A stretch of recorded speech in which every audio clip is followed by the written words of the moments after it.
Turtles? Tater tots What? suck. That's so random. He's such a hater. Do you see what I deal with? You chose to engage to him. Ladies and gentlemen, and gentle folks of all kinds, you'll have to forgive us, but we've come in straight away with fighting words. As we came in, our lovely Just Harry, the player of the wonderful Elion here, who would absolutely fuck up a tater tot, and you all know he would. This motherfucker just entered here and said tater tots suck. Now, it's not often you'll find me backing up our degenerate cousins from across the pond. But tater tots are fucking banging. They're actually Here. potato All croquettes. potatoes are beautiful. All potatoes Fuck are beautiful. off. The only cricket that I'll ever play is that weird time when you hit a ball with a hammer. Yeah, but you can't eat that. Beg to differ. To quote Willy Tell us Wonka, yourself. that is in fact untrue. See, everything in this room is edible. Even I'm edible. But that is in fact called cannibalism, and is in fact frowned upon in most societies. I will also say the reason this was brought up is because I have. I will say, just because technically anything is edible doesn't mean that anything that is edible tastes good. It's like I that don't know. fact of And like also, some of it is poison. Eat it at your own Exactly. risk. But some But of then you you will won't still get to- try. Yeah, but then if you risk that, might not get to eat anything else again. Where's the fun in that?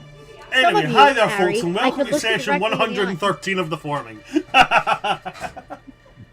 gotta get our laughs in now. Given what we Some got of ahead you, of us. Harry specifically, I could look directly in the eye and be like, hey, that's poison.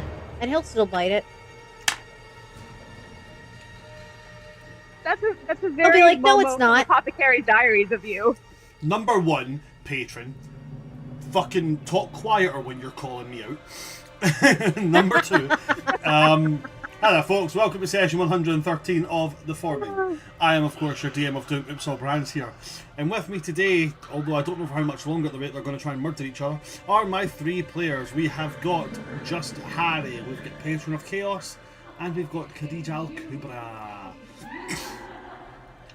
Starting every single session as we do, and as we intend to do until the world gets back into a rhythm of not being an absolute fucking clusterfuck. Fuck Trump, fuck Farage, fuck ICE, fuck the entire administration, fuck Reform, fuck Restore, fuck the Tories. At this point, fuck pretty much anything that isn't a part of our lovely little community. Here at World Tree Quest, in case you weren't already aware of the 900 other fucking thousand times that I've said it, we are an open-armed community. We welcome anybody who is a fan of our lovely TTRPGs and storytelling ways. We welcome you regardless of creed, colour, race, ethnic identity, national identity, cultural identity, sexual identity, gender identity, fucking what your order is at Burger King. We don't give a shit. As long as you are a good person and as long as you're not a cunt. And if you follow any of these right-wing ideologies that are currently in power in two of the most powerful nations in the world, and you actually believe that what they're doing is for the better, then you are a cunt. There is the door. I hope it hits you on the way out, and I hope that for the rest of your life, you will always be second place at everything. Anyway, moving swiftly on, guys, what in the frickle frack happened last session? We're Reverie still sounds separated. data. Well, hang on. Elion and Arya managed to yeah, speak finally for find each yourself, other. Tater Tot. I'm gonna kick him. You did also find Kesselis and Kuljata. So Kesselis is acting Did kinda I woo find right Kesselis, or did I don't- find a mysterious being pretending to be I'd like to Kesselis? think now. It Kesselis was found ambiguous. us. Did we Maybe the did, Kesselis was the made friends we along the made way. along the way. did we find Kesselis or did we actually find Jim Halpert Zoom? A different person.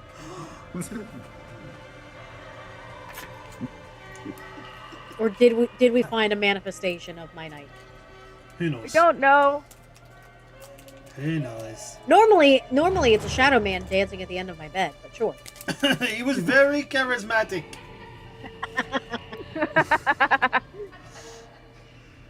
Yes, Reverie did find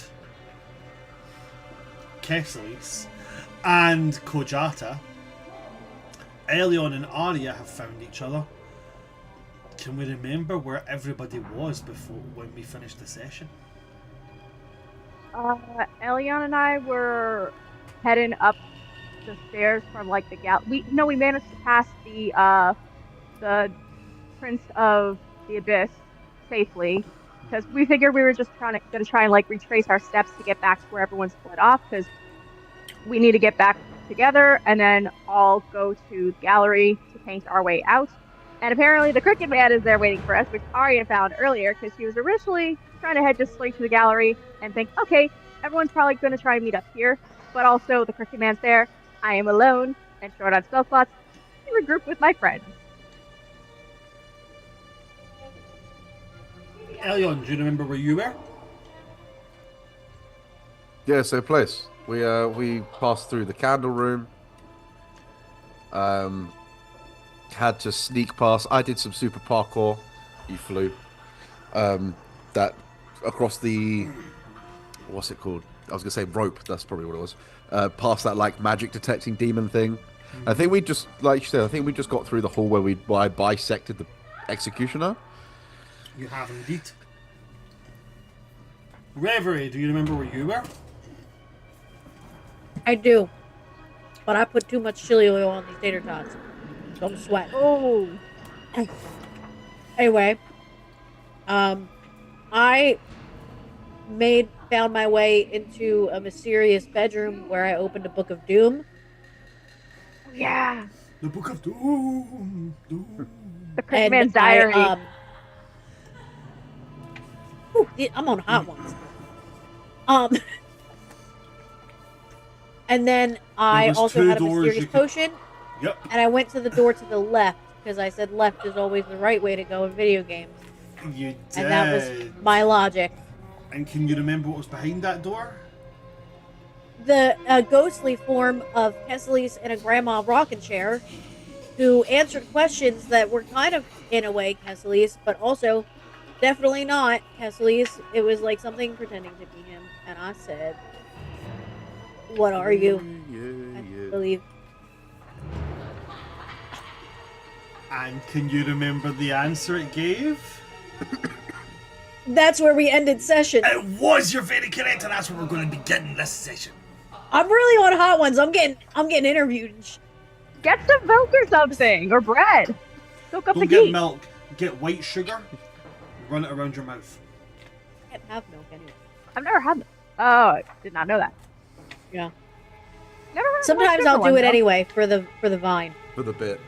Yeah. Do it for I had a ice cream. For the I was vibe, on a 7-hour flight back from the UK and I had ice cream. It was really good ice cream.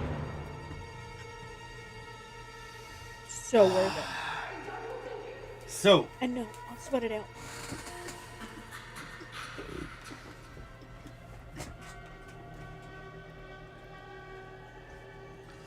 you ask this creature what it is, who it is. It lifts its eyes to you, Reverie. And using a kind of warped version of Kesselis' own voice, it says, I am what is to come.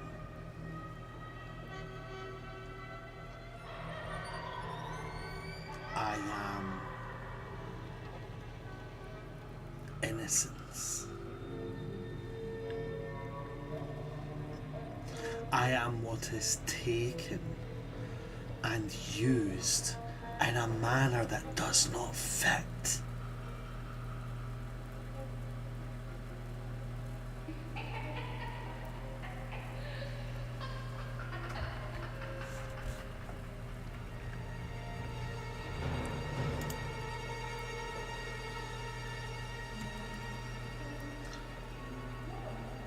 Anything you want to say to that, Reverie?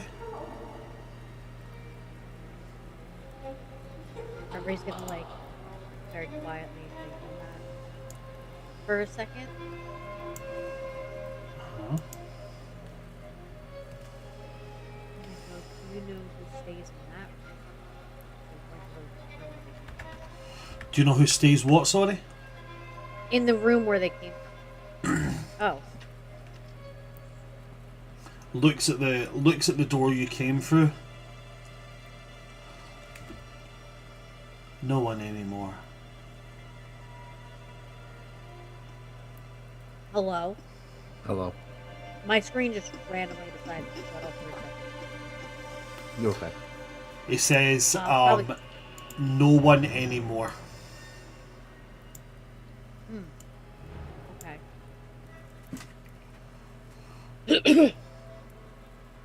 Then Reverie will kind of nod. Then who wrote this note? And the note that you're referring to is the previous crooked stanza that you got.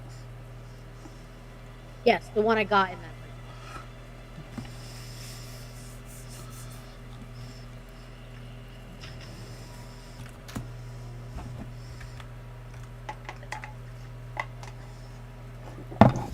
This thing will reach out its hand and take the little note and turn it to look at it, and as it reads it smiles.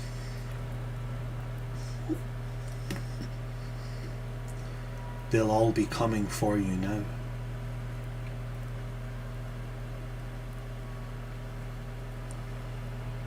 Well, no offense. Everything is coming for me all of the time.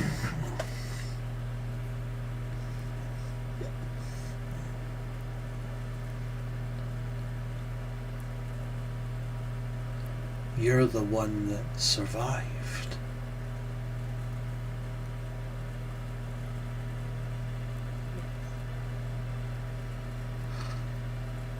He's been looking for you. Wow. Because you match.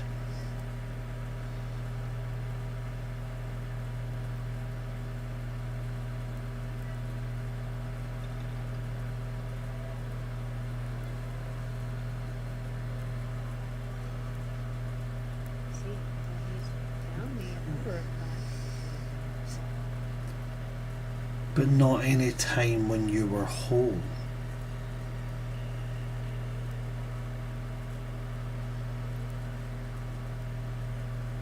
Where are your wings? He took them. Then returned them.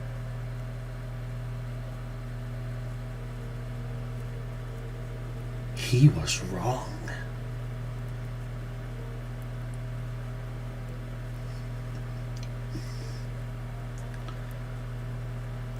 You should go. He won't be happy when he sees you.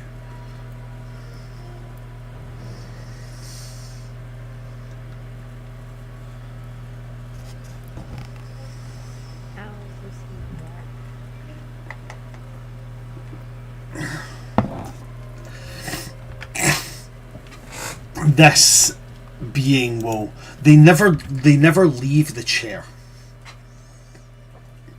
But they come as forward on that chair as they can, bones creaking, the whole 9 yards of it.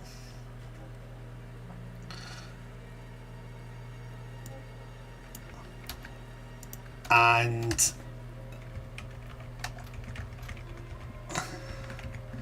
what would they say?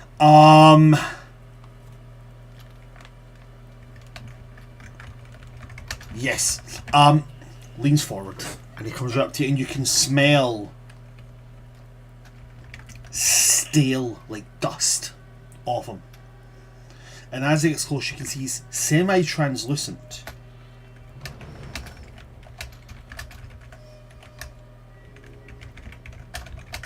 And he leans in And he says, there was a crooked flutter where your severed wings still lay, and the crooked man smiled thinly. You refused my gift away. Little reverie, how rude to leave my handiwork undone. Now I'll have to teach you properly what it means to come undone.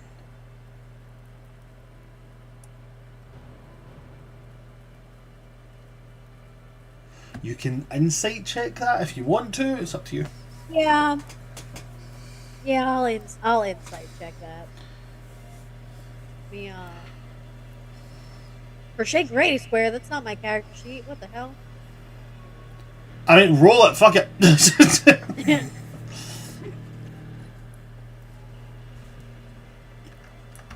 My insight's ridiculous. That's a 27. Fail. No, I'm kidding. 27. Fucking awesome. On a 27.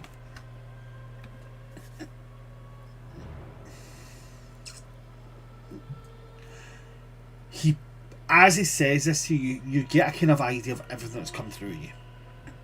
Right? All the interactions you've had inside the Crooked House. The box with your wings still inside. Your wings perfectly preserved, but dry, brittle, desiccated, to the point where if you picked them up, it would have been like picking up like a crisp thing.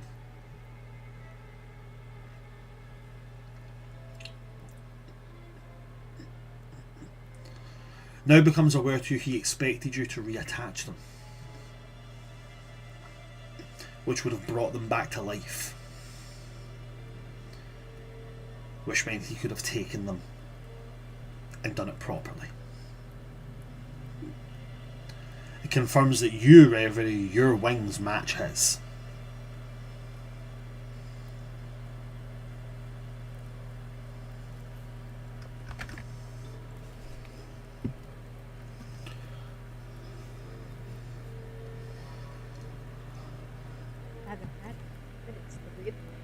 I haven't had the time. Who's got the time? Yeah. DM question.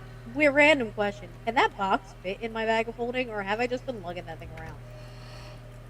I think you've been... I don't think it can fit in the bag of holding. Okay.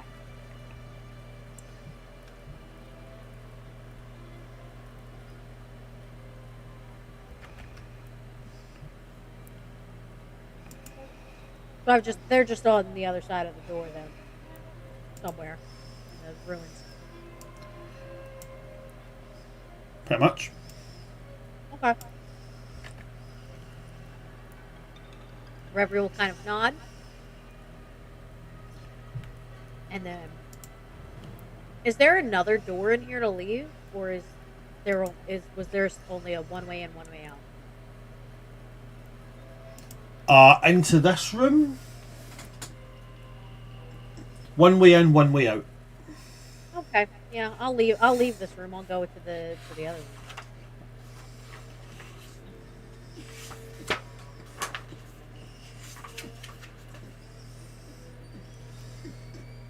You leave this room, and when you come back in, when you go into the master bedroom, then you go into the next area, into the door next to the one that you've already been through. You find yourself coming into a corridor.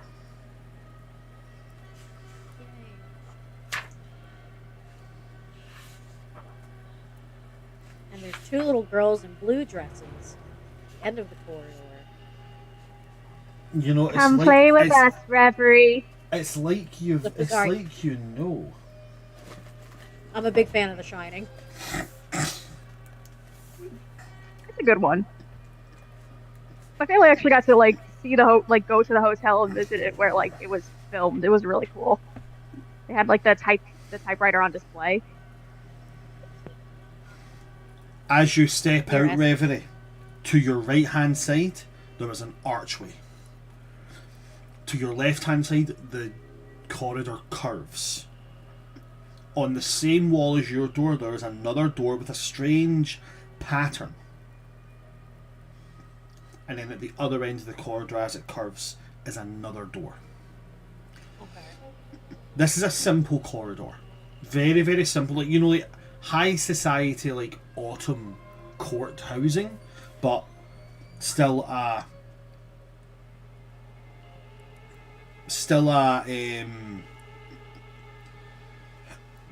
pardon me, still a very simple corridor.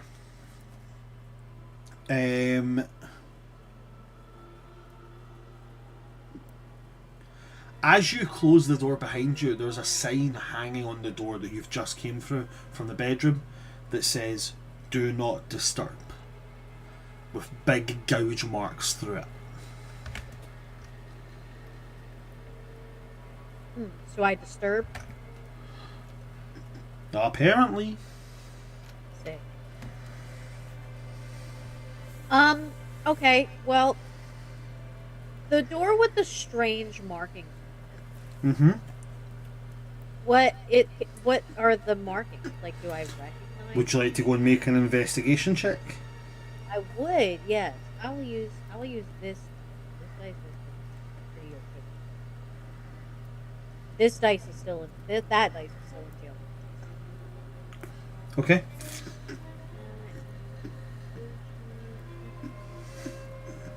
Kojata has Logon in her arms, following you. That's an 8. An 8. 18. 18. On an 18,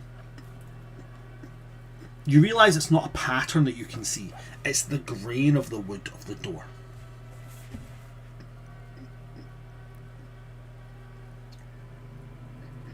But it's as you focus in on it, tilt your head, squint your eyes a little bit every now and again,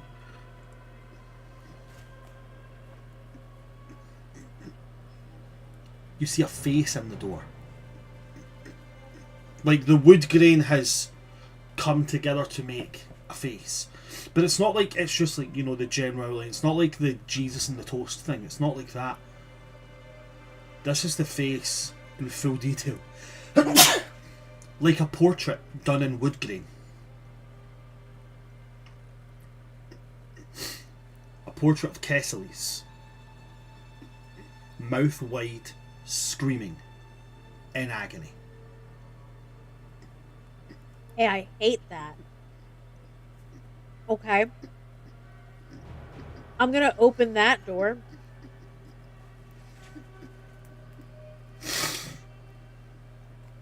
Okay, you take a hold of it. Door's locked. Okay. Is there sounds coming from behind this door? Some shuffling, but not much more.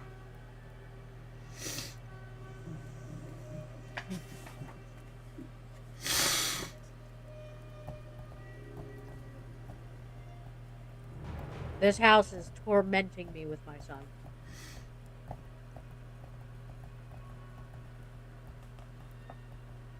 Okay. I'm gonna look at the face. Can you open? Nothing happens. Kojata leans in. Rev, is there a reason that you're talking to a door? The door has a face. Kojata leans in where you're looking. Is like, oh yeah, it's a little bit like a face, isn't it? I mean, like a little bit. Like, you know, there's, I think that little smudge there could be a nose. Full detailed face. I mean, if that's what you call detailed, then I can see, you know, why you're not so artsy or nothing. But that's like, you know, a couple of smudges. And I mean, if you squint and tilt your head a little, then yeah, it kind of looks like a face. In the same way that, like, when you're 4 years old and you draw like 4 lines, it can be a pig or a horse or a cow or a dog. I hate this. So I think I'm going to cast a spell. Okay. And I'm going to cast Send It to my son Okay. to make sure he's alive still. I'm going to need you to roll me that D100. Do you remember what happened the last time somebody cast Sending? Yeah. I do. The positions are reversed. You have a 5% chance to get it through, 95% chance somebody else will hear it. I'm picking where the 5% sits. Now.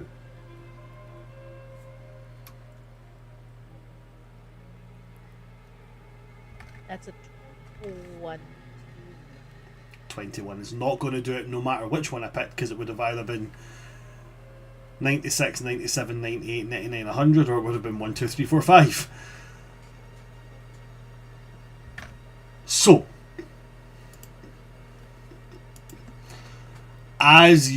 what exactly is it that you say in the sending?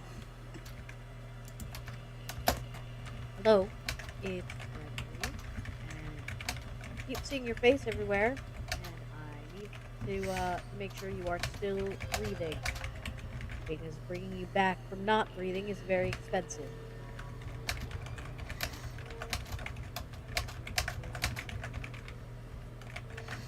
Okay.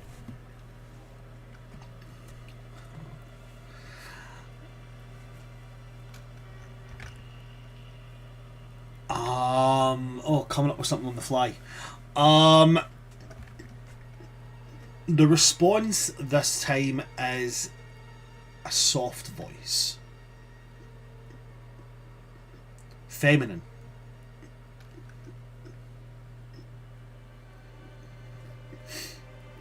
Motherly. Loving, almost. It says, "There was a crooked whisper crawling softly through the seams. Poor Reverie keeps calling through her magic threaded dreams. But Kesselis can't take messages. Not now. Not where he's at. His screams make dreadful echoes when the dark replies like that."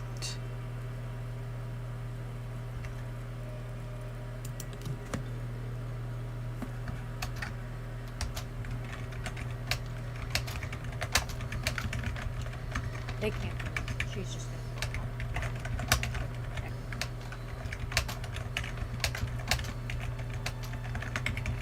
okay, so I can't open the door. There's sounds coming from behind the door. There's a picture of my son's face screaming from behind the door.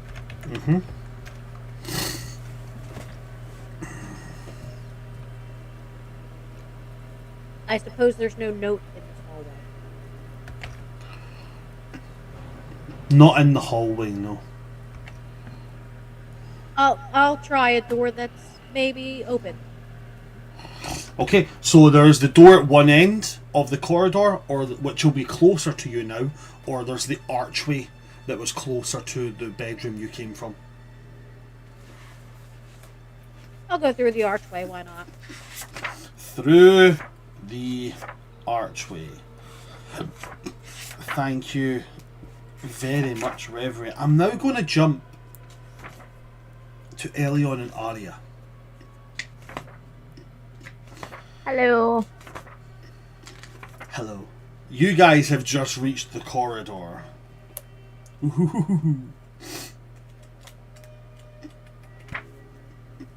As I've described to you before, this corridor, the end you're standing at, runs a length. There are portraits on the walls that now show the Crooked family in all of their crooked glory. And at the very end, there's the now heavily calcified and bisected remains of what was the Crooked Executioner.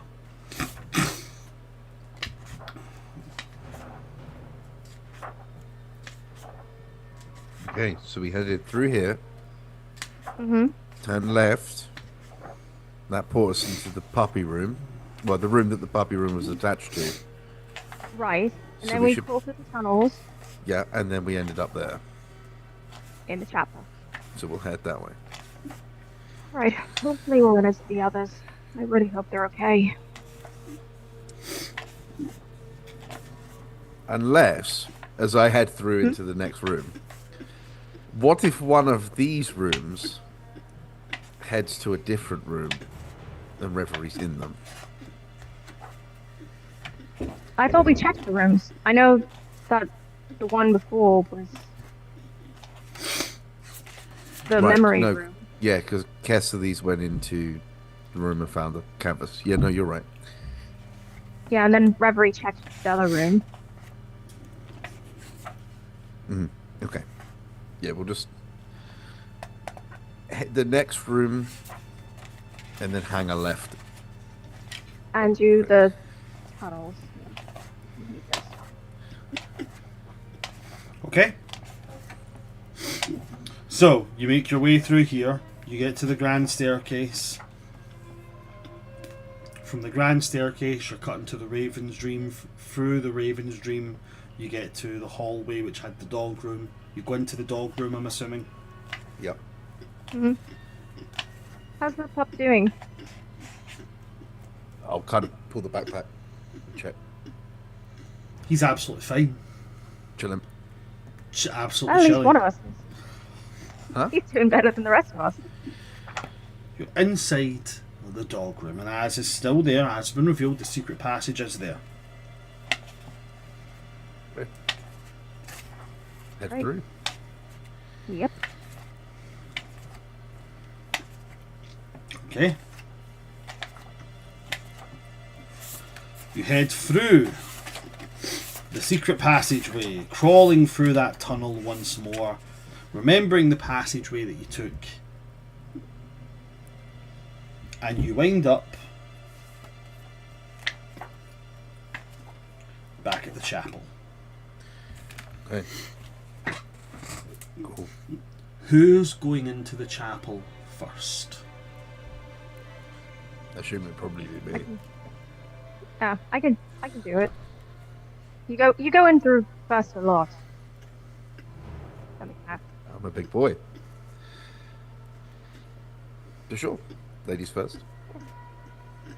Alright. Eric, going into the chapel first. Arya, can you make me a perception check, please? Certainly I can.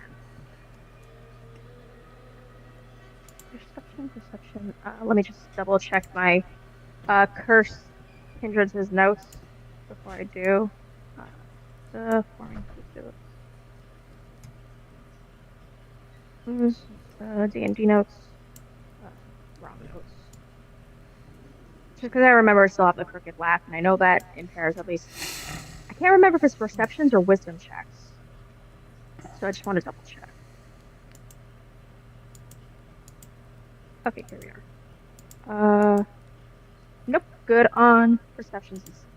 Stealth I have disadvantage on. Oh, okay, that's a 9. Yep, that's 9. 10, 11, 12, 13, 14. 14. Yep. On a 14, the chapel is no longer dimly lit. It is brightly lit. You can smell the sense of heavy, heady incense and pools of almost like a flammable perfume oil.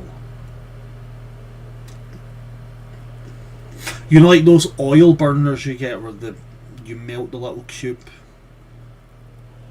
Like that kind of very, very heavily perfumed incense smell.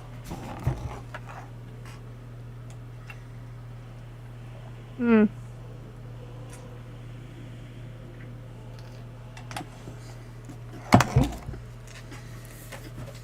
Is there anything else about the room that seems different from the last time?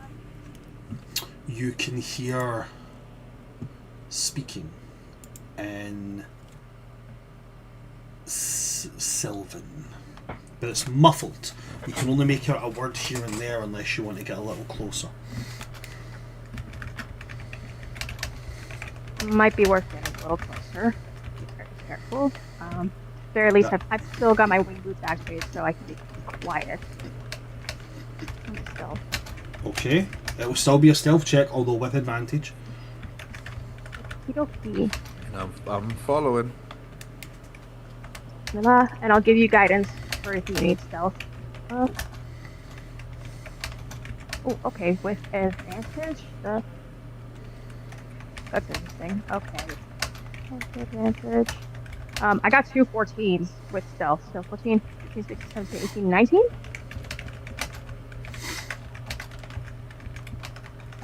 First I 19. ever rolled doubles or something. Yep. I got a 24. Okay. Bless you.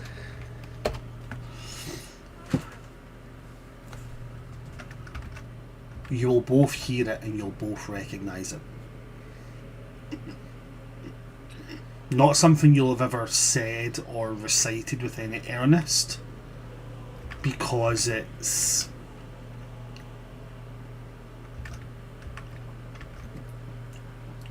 ancient.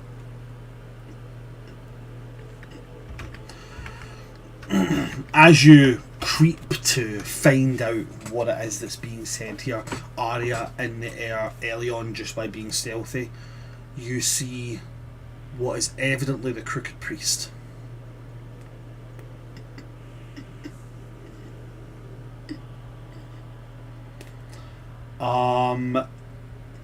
From the ground, 2 pillars have obviously risen from the ground, and there are now chains. He is manacled to these chains with his arms stretched wide, and his chest and back are bare. You now see that the mask, the metal mask he has covering his face, is not worn. It is melded, Affixed? Yeah, like like the metal has melted into his face. yeah, irremovable. We are to trigger warning for anybody who may have an aversion to description of scars through burning. His skin looks like melted wax. From the back of his head, down his neck, on the shoulders, everywhere. And you can see that his arms, the tops of his arms, are glistening and dripping with that same perfumed oil. As he says, "Bright King of Summer, hear my cry. See these defilers burn and die. Take their ash, take their breath. Cleanse this house with holy death. Golden Lord of blazing skies, turn your gaze to smokes that rise. By sacred flame their stains expire. I purge this crookedness with fire. Summer King, undo these chains. Scorch the rot from flesh and veins. Free your servant, tried and flayed, from this crooked pretender's shade. Accept the sacrifice I bring, charred in offering to my king.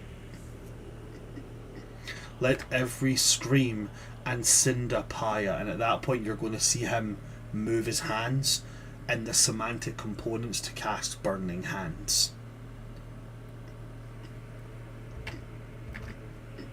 And as he does it, you see his hands ignite and the flames travel across his arms and down his back.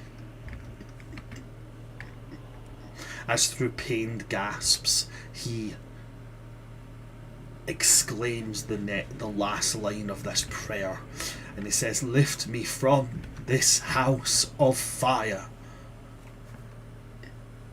And then you watch as he, in some form of weird pyro self-flagellation, sets himself on fire. It doesn't seem to be a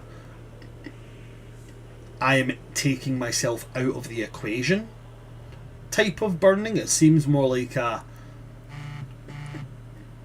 This is like a castigation kind of thing. This is this is my penance, so to speak.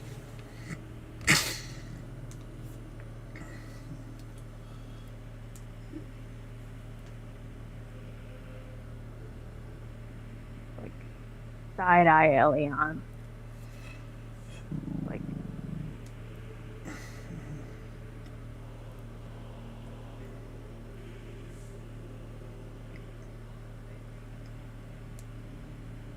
yeah, like how do we try and sneak around? Like just not speaking aloud because in case the dude hears us and amidst his flaming flagellations,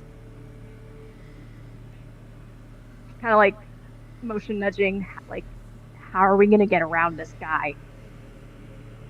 We can't try the window thing. We figured out that is not a good idea. The only other exit we had last time was down the hidden the path thing. I forget what the word is called. Like chamber. Are you talking about the narthex? Yes, thank you. Do we need to? He's... If I... He said about cleansing the crooked rock, right? Yeah, but we also know that he's part of the house. So whatever cleansing he has. So was the guy that we freed at the start. Who gave us rest. That's true. Now, I have a question, because I don't have a way to magically do this anymore. Okay. Is it possible, and if it is, what kind of check would I have to roll to try and imitate the Summer King's voice? It's possible, but what you'll be doing will be a performance check. Okay. I do I'm have gonna skills that say help with that. what kind of skills do you have that can help with it? Well, I have like major image is like image stuff, but I do have illusion stuff for like thaumaturgy and like mind illusion for like prestidigitation. So like if I could imitate the sound, like the sound of his voice. That would be a major image or a minor illusion that could do that. I do have major image. I mean, they would mimic appearance. Has Arya spent a lot of time around the Summer King? I can't imagine she spent a ton of time, but I imagine like because her family was the Dawn Stars, like even if it was just like as a kid, like listening in from the halls or like having to like present herself in court, she would have had to like through her like parents or like having them like I'd imagine she would have at least once. And I do remember really early in the beginning of like the campaign where she did meet the Summer King in person, and they like all the seasonal lords and archfey had like given them the assignments to like go out and explore all this stuff. And so she did meet, and he came to collect her. So like she did meet him in person once, face to face. Yeah. I'm wondering though if that would be more than Elion's, because Elion was essentially raised by the Summer King. He was raised to essentially be a soldier by him. True, but if I make the image and he does the voice, that one I'll give you. That one I'll give you. Elion was already going to be getting advantage because of his knowledge of the Summer King. With that, what I'll do is, Elion, you'll get advantage, and I'll make the DC one step lower. Okay? okay. Yeah, I just got to figure out how to say. So I'll cast that at spell slots do I have that I can cast that? I use so many spell slots. Okay. 5th level spell slot for major image. Now, I guess I do have one more question. Uh-huh. With what I know of him, is this something that he would approve of, or would he not care? This kind of act that that the priest is invoking. Oh, somebody's like, oh, Summer King, please save me. He'd be eating it up. He's an Okay, egomaniac. Yeah. Okay. I will say, hopefully, let's approach cautiously because uh, don't need to unleash more bad things. Well, So, I go when you go. that All right. whenever you're doing it, it'll be a performance check for you, Elion, with advantage. Okay. So I guess what I would instruct if you're capable of it Mm-hmm. is he facing towards us but with like not looking at us, or is he turned Facing around? the window. Okay. Kind of have the image walk behind him and then walk in front, Okay, we do that. so that as he walks behind, um poor little subject. Such devotion. Look up at your king. Okay. What's the performance check?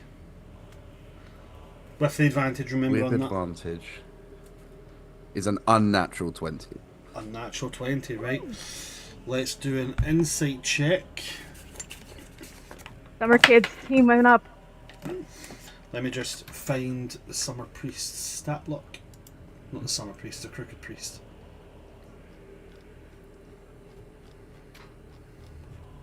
Summer Priest is just like, you guys ever been to like Barbados?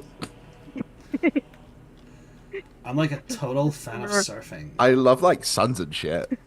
Like, you guys ever just like went out and like just had like a like a holy purge? Yeah, like you gotta try this thing called ayahuasca. It's like so like cleansing. Like I was on ayahuasca for like 3 days and I burned like 6 villages. It was I like, really found myself. I took a gap year amazing. in autumn. That's an 8 on the die.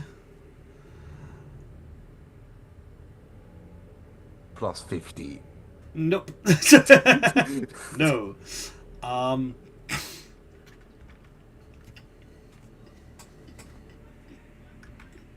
He looks up as the flames burn and sizzle away at his skin, and as he sees the image as presented,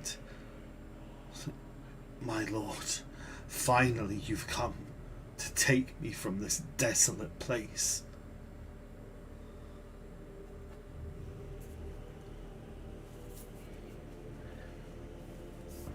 Well, I would have, but I sent someone in to fetch you.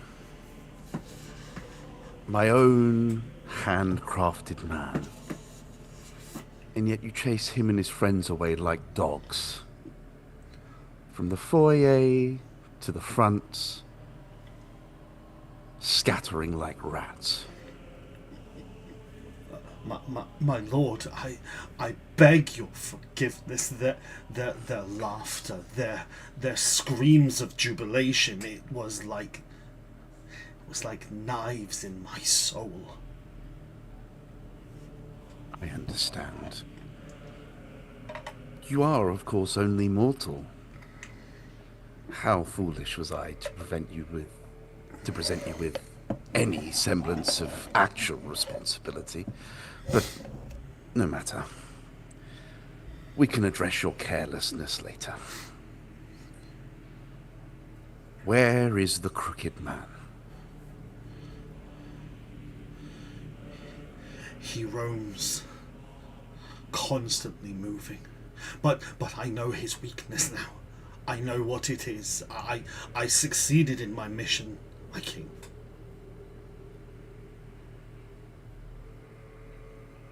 I'll kind of, like, the image will kind of like, go on, do tell. His lantern, that which he used to ferry souls to their next life, it holds the last fragment of his. Destroy it, and he is undone, and no one will know your secret. But you will. I am sworn in your service, my king.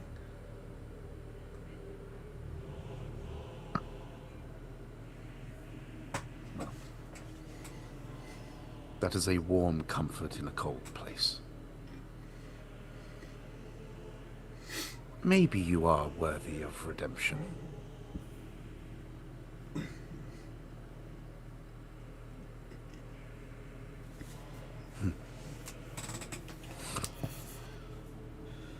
Maybe you deserve to stay here a little longer. His head droops a little, in very evident disappointment. And he says, "If that is your will, my liege."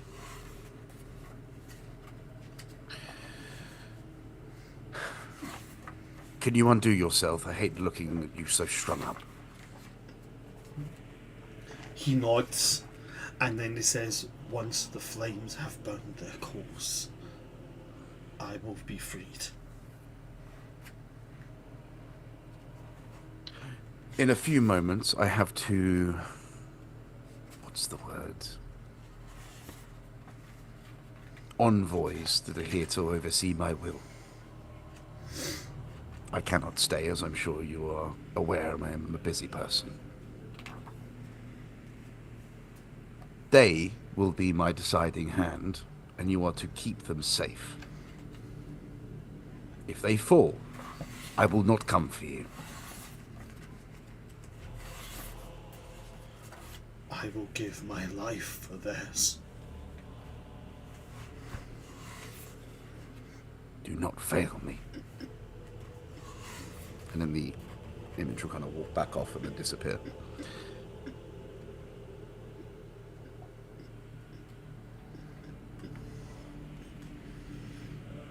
Very well done. Ari just Oh, gives that him a was very good. impressed look. Harry's taking the fucking Oscar this session. That's What fu- the that was shit? Seriously, fucking that was good. fucking good! That was Holy crazy. shit! Man, when your player plays one of the BBEGs better than you do, fuck. I know my trauma, It was- Daddy.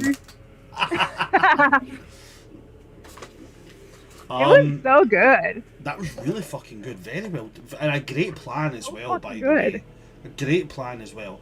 I've ran this kind of setup of the Crooked House a few times, and some people kind of found out little tricks to deal with certain members of the Crooked family.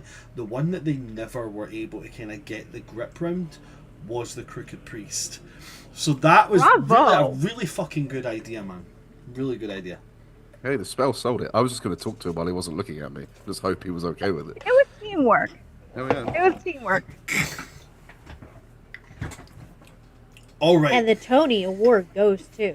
Goes to My name's fucking not Tony. Elion. No, it can't get a Tony. It wasn't a musical. That's true. He tap dances off stage.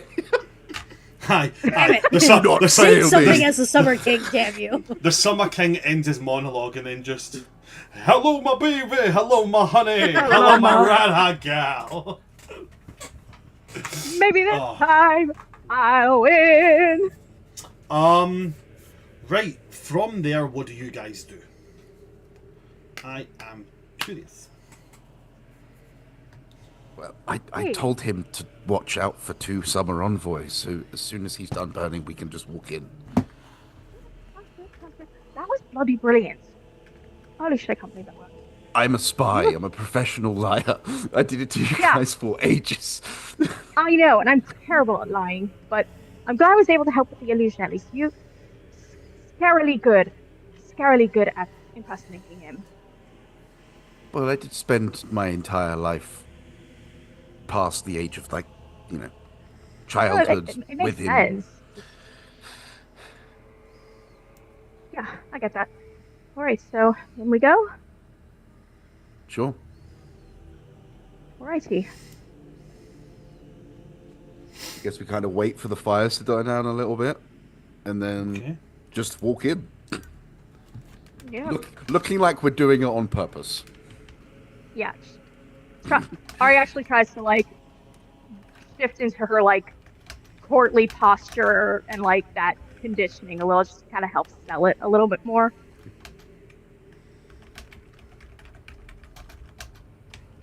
Okay. And Then from you, actually, from both of you, I'm going to perform. It'll be. Oh no, this wouldn't be performance because you're not pretending to be anybody except yourselves. Well, actually, wait, hold on. yeah. Early on, deception. Aria, performance. Okay. Because you're I will pretending add to be someone because, who's entirely different from yourself. yeah, I will say to add to that, I will drop the glamour I normally have on my hair and let it go its natural golden blonde as well, Okay. and put on my family sing it ring I just too. chatted so much He about being a recognizes professional Dawn liar. Star. I only got a 16. Uh, okay. You said performance check for me? Okay, so that's It'll be performance for you, yeah. okay, 14, 14. That's at 18. Which is not great for my performance usually, but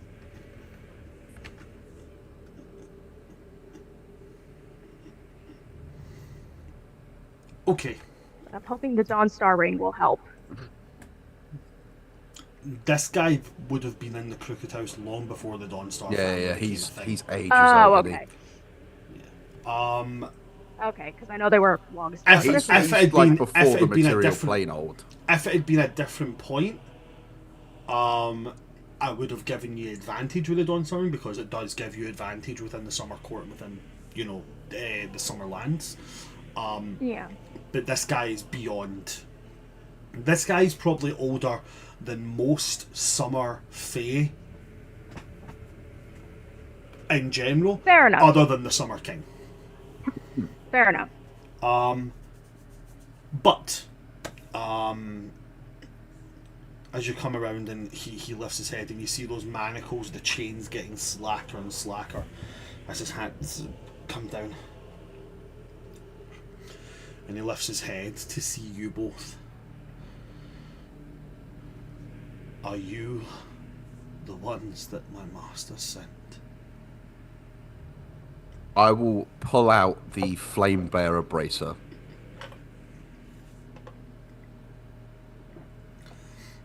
And he will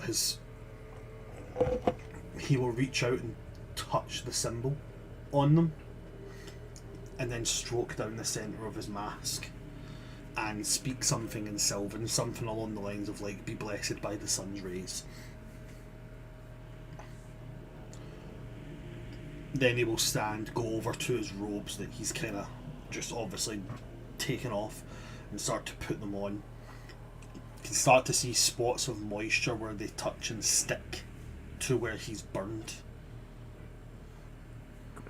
He takes it very how do I describe this? Have any of you guys ever seen The Kingdom of Heaven? Yes. So I can't remember the guy's name. Ed Norton plays him, the king who had leprosy, and he wears the metal mask.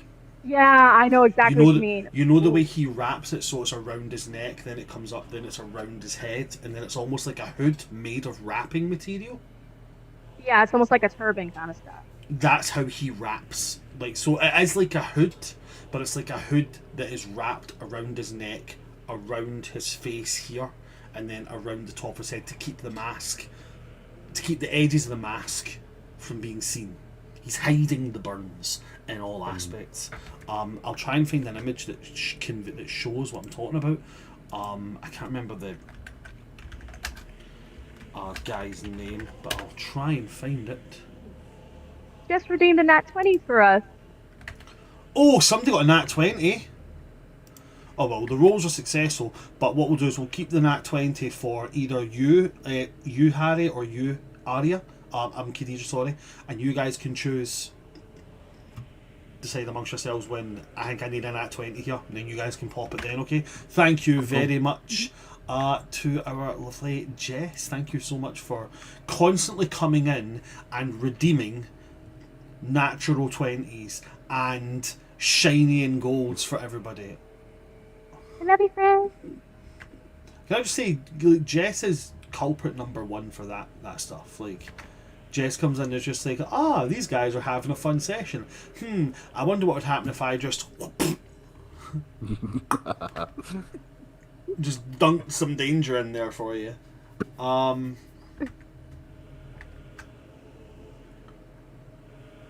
He stands back up from this. Now the crooked priest as he was before. And he says, I was given a mission by my liege. Now I am to protect you both. But with your aid, I can achieve what I was sent here to do. I can find his lantern and rip the remnant of his soul from it.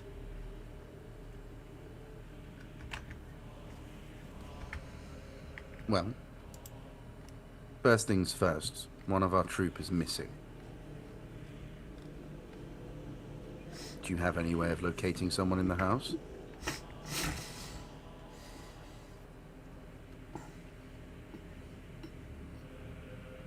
Who is it you seek?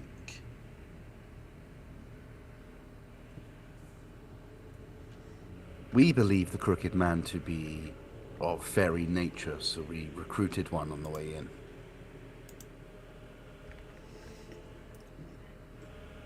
Tilts his head as if he's listening.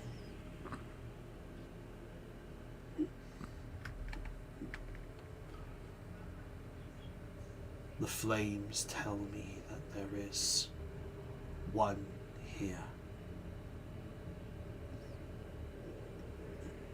The one that he has looked for. The one he has been searching for. She is close.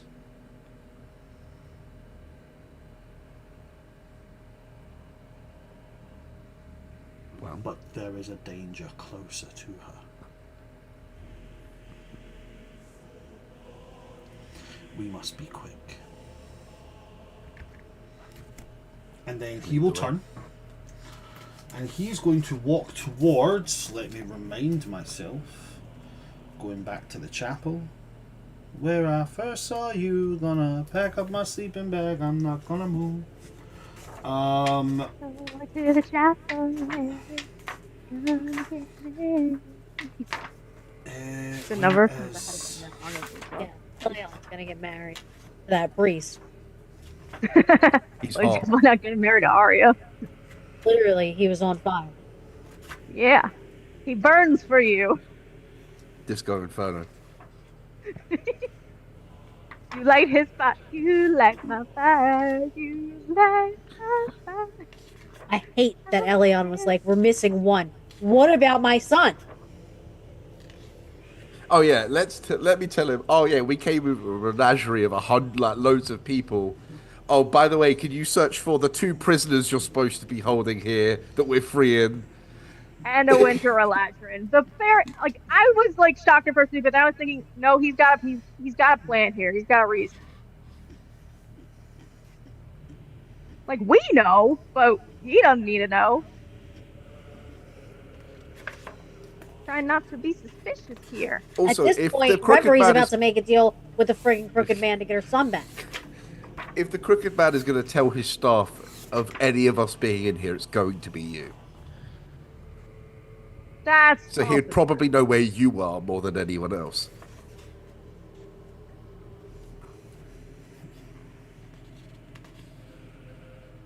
But where is our boy? He leads you to the Narthalex and goes over to that obviously hidden secret passageway, and he pulls it open with one hand.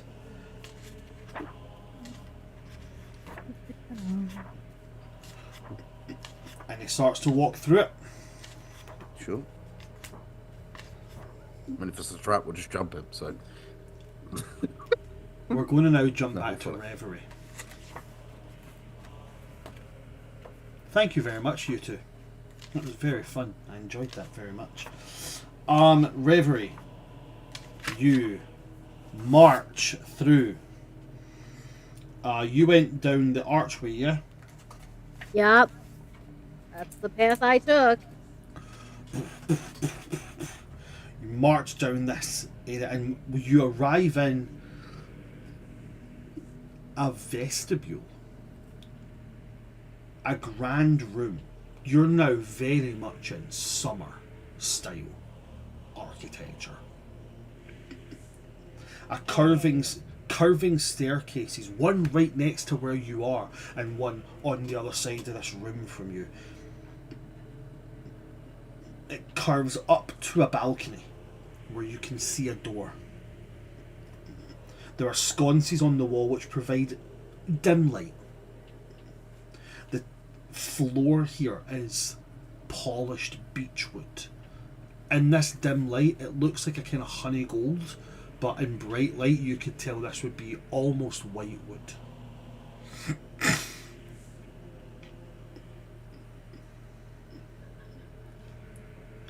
There is obviously the archway that you've come from, which from where you're standing at, let's call it the bottom left of this room. Okay. Huh. Now ahead of you and about the middle of the room, but on the wall to your left, there is a large double bay window, and it shows a nighttime rainstorm. Not like the black with the mist. This shows an actual setting. Like a summer estate house staring out over the entrance gardens. There are tables next to next to the window against the walls, and all around there are a total of 8 tables dotted around. Now, going to the right hand side of the room, you've got the 2 curved staircases that go up to a balcony. Beneath that balcony, there is what appears to be a closet. A strange place for a closet, I know. But there is an armoire of some kind here. On either side of it, 2 of these tables. On one of them, a chest. On the other, a vase with orchids.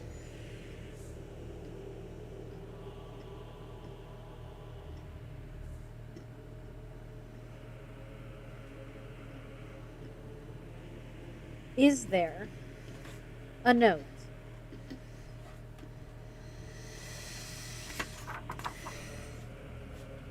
Give me a moment. Oh.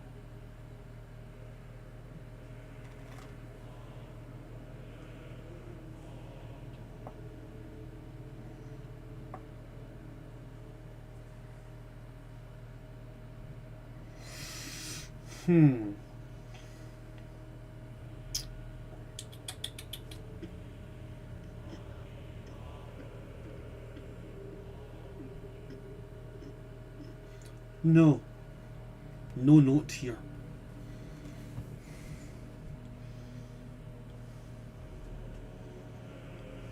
Oh, so now we choose to stop writing love letters? I see.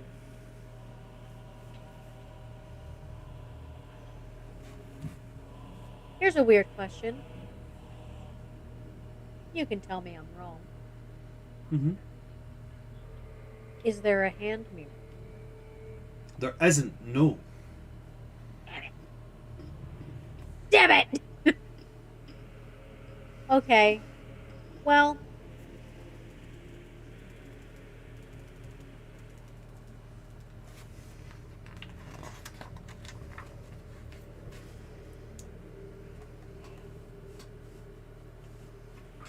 And there's nobody outside the window or anything, like.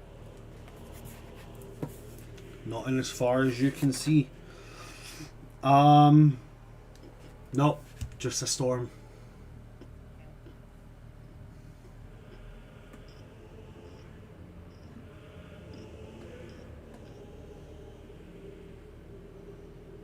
I'm gonna take a deep breath. And I'm gonna try something strange and unusual.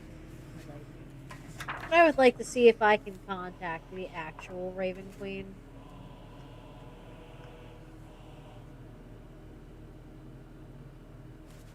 I feel like this is the safe location to do it. How would you like to reach out to her? The same way that she has taught me to do so. Okay. You're in a different plane of existence. So that I what I am. will take from you for that is, um,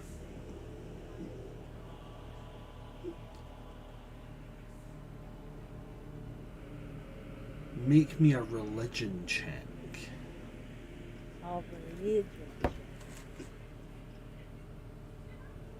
For all intents and purposes, it should be okay.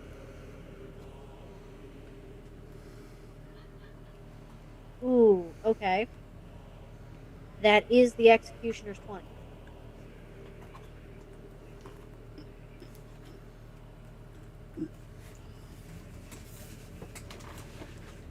There is a moment where first you think not, it hasn't worked.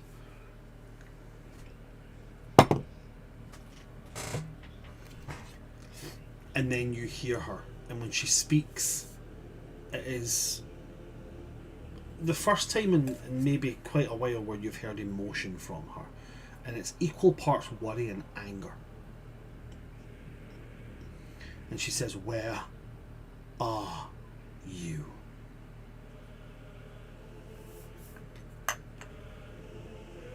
I am in I am in a place called the Crooked House. Why are you in that place?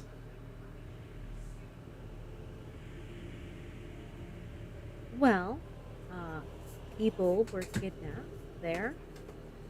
Number one. Number two, I have a history with the Crooked Man. Apparently, so do you.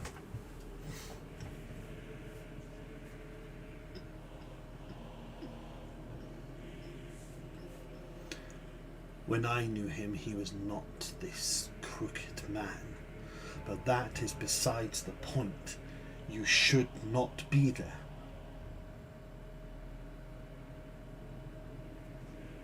Nothing is worth venturing into that pustulant reminder.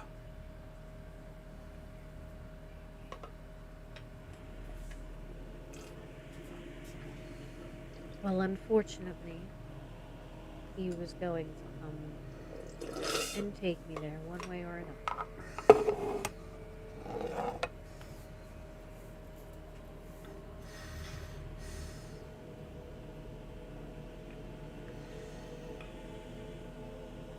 How do you intend to escape? Once I find everyone else, as we have gotten separated, I have the way out.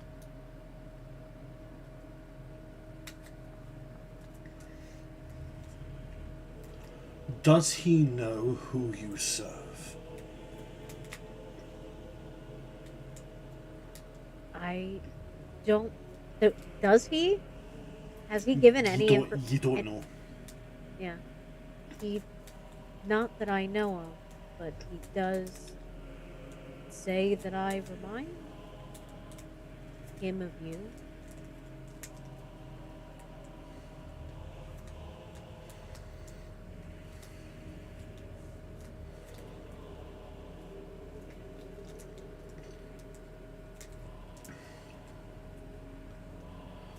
We find ourselves in a very rare situation.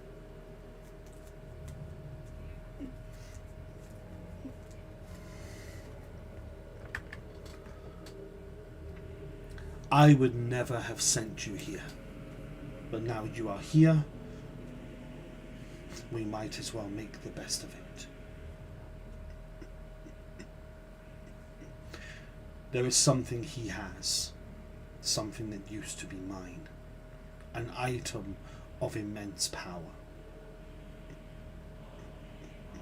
It should be brought back. And what is this item? A lantern.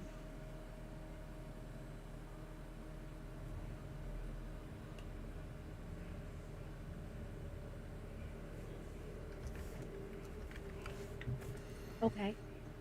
I will do my best to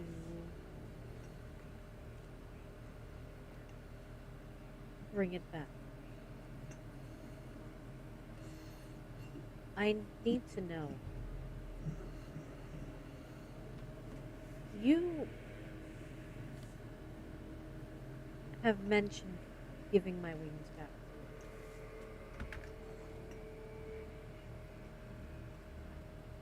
Is this Yes. what started that?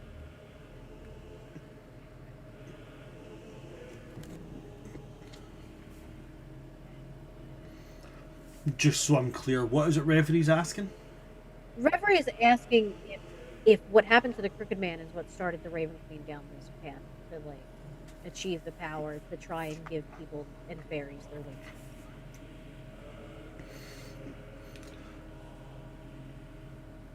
It was never my intention to return what was taken from everyone. Only to those who viewed as I did. But what happened to him was the reason for me starting down this path. Yes. He should have passed on. He should have went gracefully into the next life. Instead, he came back as something twisted, corrupted, wrong.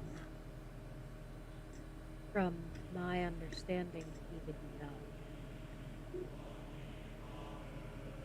But he should have. Instead, he bound unholy necrotic magics into his body to sustain him, to maintain what should have been an end.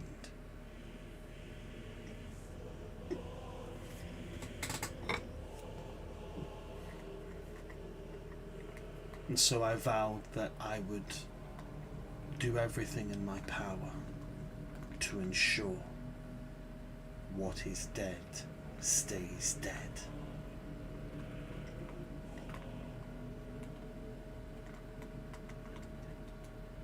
I see. I suppose this would be a bad time to inform you that apparently I am a match.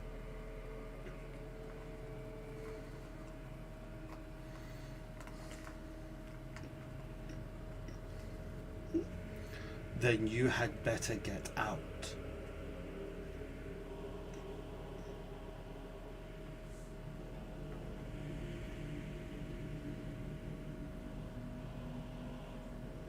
As soon as I find everyone, I will.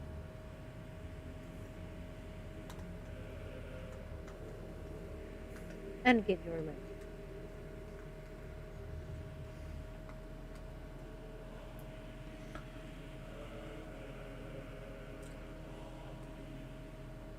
What was his name?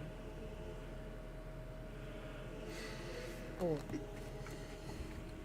It is not a name that I have spoken in eons.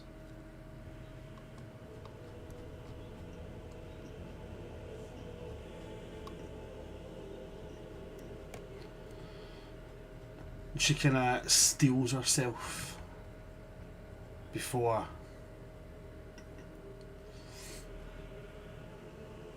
return, and I will tell you all.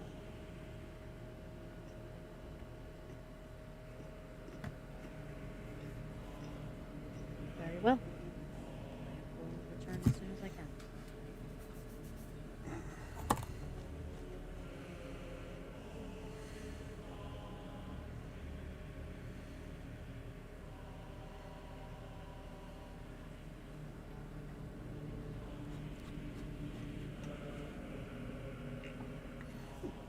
Okay?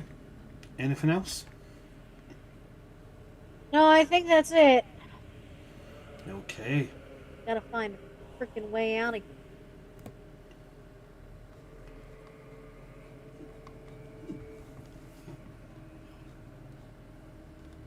So, which direction do you want to go?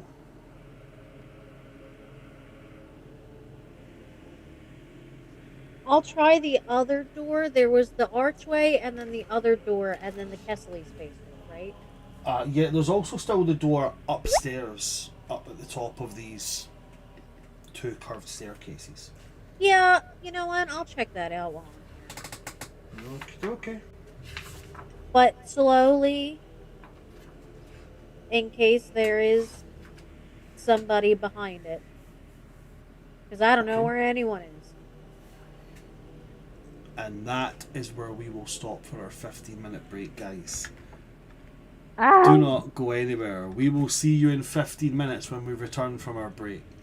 See you then. we gotta get the band back together.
Hello there, people. We are back with part 2. When we left off, Reverie had went through the door. Now, Reverie, what you're going to see through that door, as you push it open, will be described in a moment once we finish with Elion and with Arya. Elion, Arya, you guys are now walking alongside the Crooked Priest. He takes you through this secret entrance. Now, when he takes you through here, you walk through what's kind of like a crawl space in between the walls of an old house. You kind of walk through one of them, or you can only walk like single file. That's the word I was looking for, single file. And what you're going to come out into is a bedroom, just like a standard bedroom. You know, it's nice, very summer decorated, but cobwebs everywhere.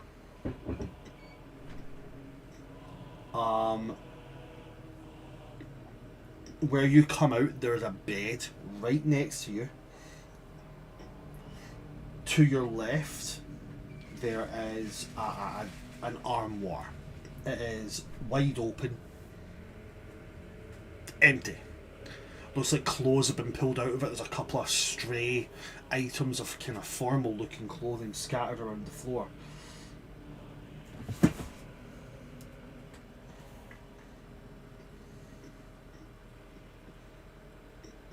Next to the armoire on the left, there is a door, should you wish to use it. I don't suppose there's any notes around here, are there? No notes.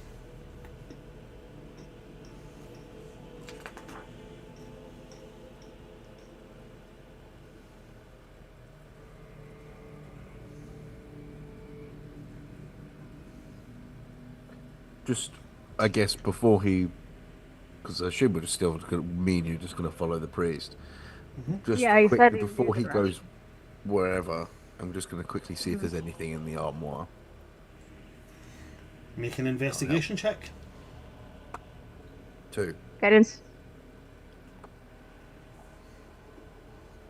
4. Whole load of nothing.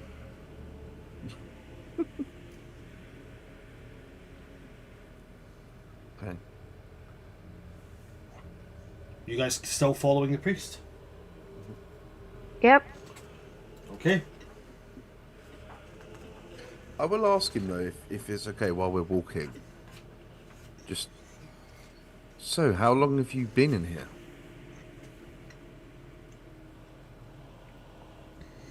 He will say, time is strange here.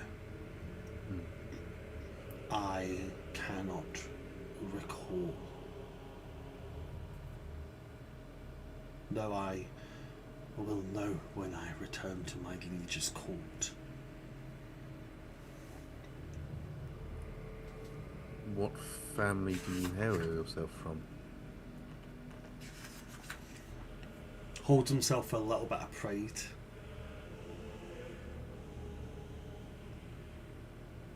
My family are of the highest scholarly caliber. Are you familiar with the familiar name of Dreamson? Am I familiar with the name No. of Prince? No. I was gonna ask what I was going to say, that would be way before my time.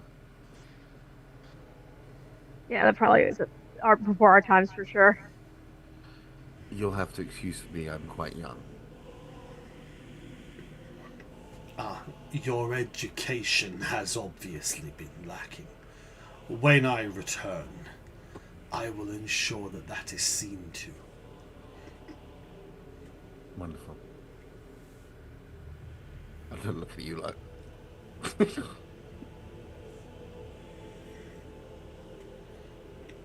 And of yourselves, which of the families do you hail from? I hail from the Dawnstar family.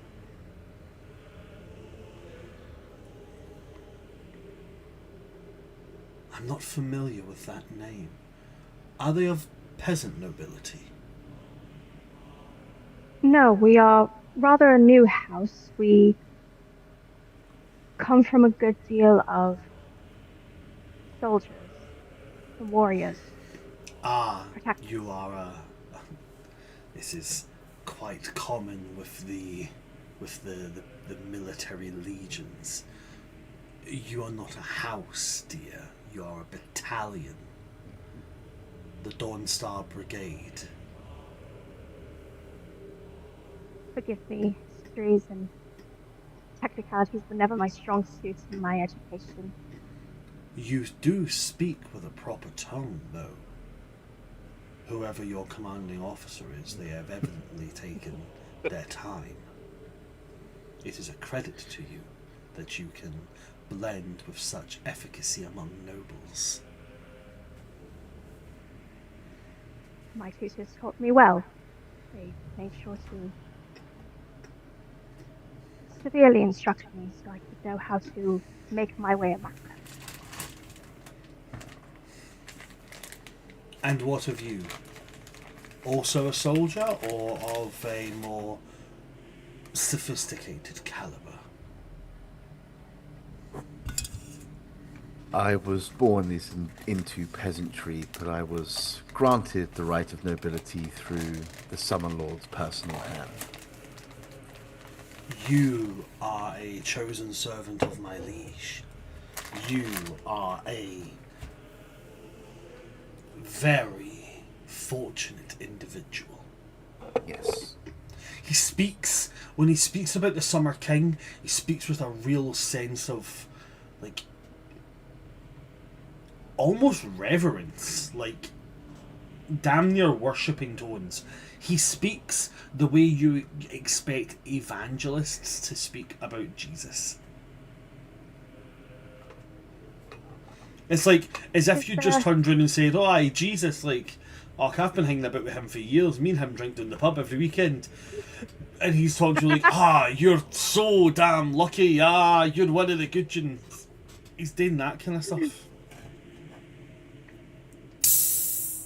He is there anyone- certainly an experience. Is there anyone you're looking forward to seeing upon your return, aside, of course, first and foremost from Summer Lord, when you return? Friends, family? When I return to the Summer King's court, I will have all the company that I need. Of course.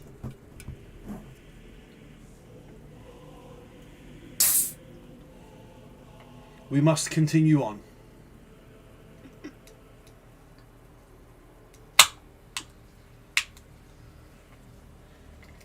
Behind his back, I'll like give Eliana looks like.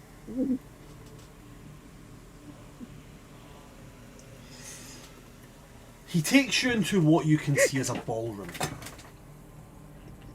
A grand and lavish ballroom. Large open space, grand pillars and a polished marble floor. Very summer, but very evidently imported stone from the autumn courts.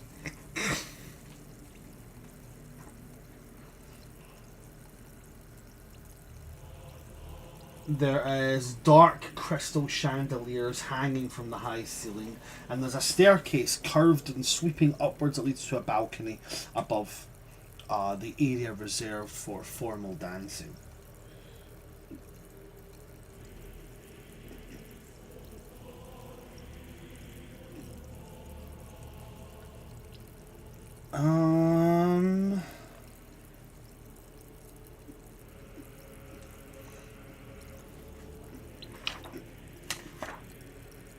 From here, he just gestures to a door immediately to the right of you as you step in, saying, "We do not have time to dally." By all means. Your face.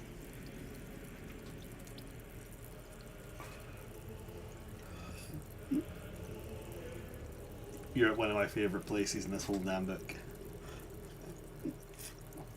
You turn and you step, and you now find yourself in a four-way corridor, like a crossroad junction. And you hear the constant sound of wailing.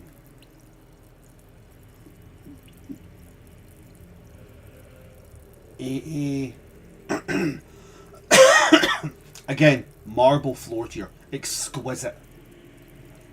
Black, veined with green and gold. At the top, the panelling just below the ceiling. Carved faces, all of them moving, twisting and groaning and wailing in agony. Some try to speak, but with the amount of wailing that's going on, it is unintelligible.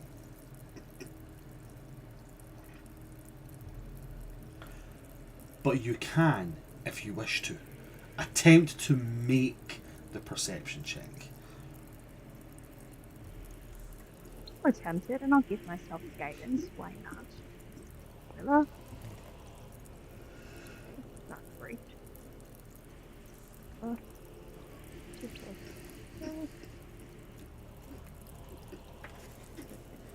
18 for me. Just a 10 for me. 18 and 10. Too noisy for her sensitive ears.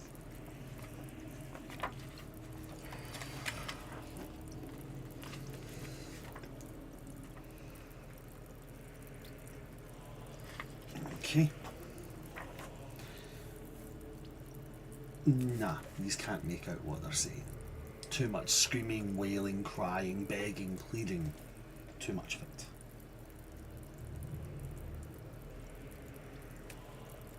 Bless you. Thank you. He will point straight ahead, saying we must travel through this direction. And he will march towards a room, which the door is open to this room, you can see. It looks like a tea room is all set up.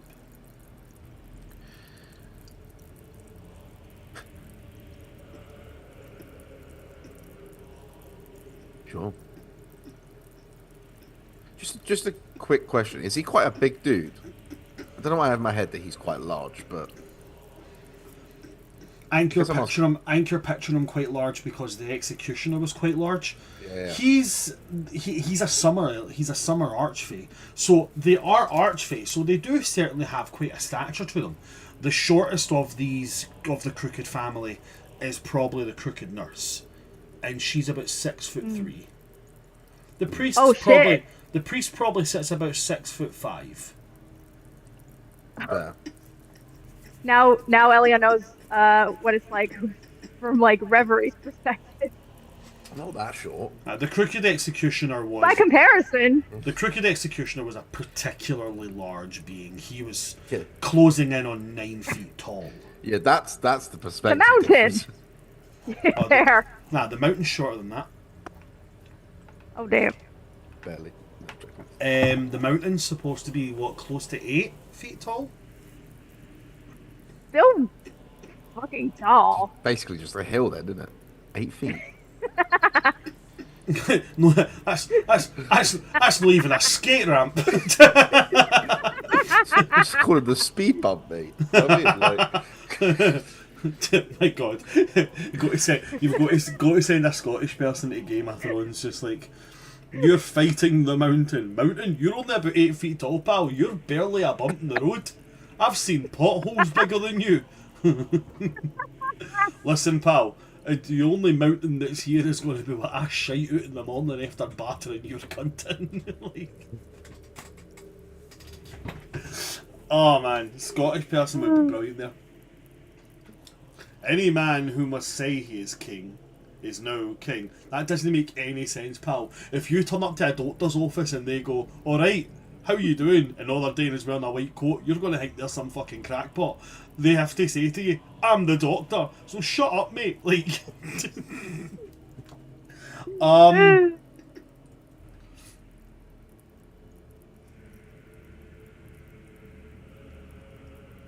you guys, are you following the priest? Yeah. This is Okay. still the way to our fairy companion, so yes. You step into it again. This is obviously like a ladies' room that you've stepped into. Summer court officials. It's a tea room.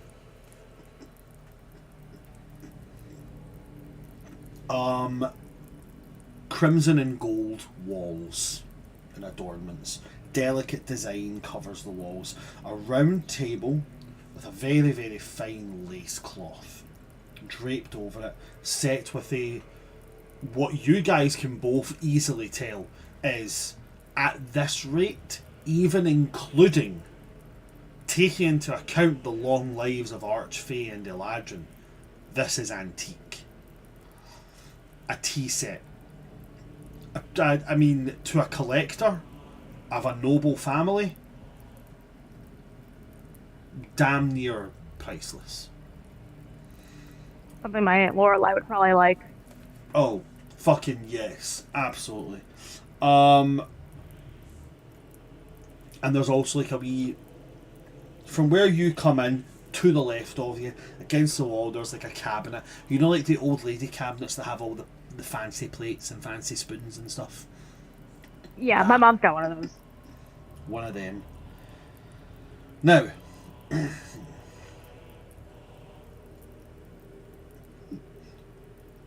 the strange thing about this is that around this table there are 5 seats. Only one of them is filled. An unconscious figure wearing like under trews, like, you know, like the linen trews you would wear underneath like clothing you would walk in. Their body is pale, cut, bruised, all that jazz, and they have a sack over their head. Is there anything? Are they just in their trews, or are they Just in wearing their any other trews. anything else? Just in their trews.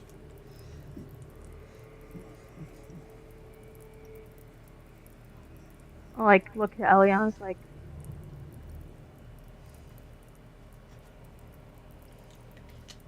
does that seem like something we should be concerned with? Probably, but do we have time? I mean, I don't know. I don't know. Just, it feels almost important. DM, I know this is a long shot, but I don't like. I know it's just his trews, but that's still like a type of clothing. Would I be able to use my weaver's tools to like be able to tell any hint of region? No, they're made of linen. Like it's that's I know it's a lot, so I had to ask. It's like going into TK Maxx and then like looking at a black T-shirt and going, "Can I use my weaver's tools to find out where that was made?" Just the frame seem familiar. Very general frame. You can make an insight check. It would be a disadvantage. You've got like Guidance. what you've got to work with is a little bit fucked up. No. 15. It's not terrible, but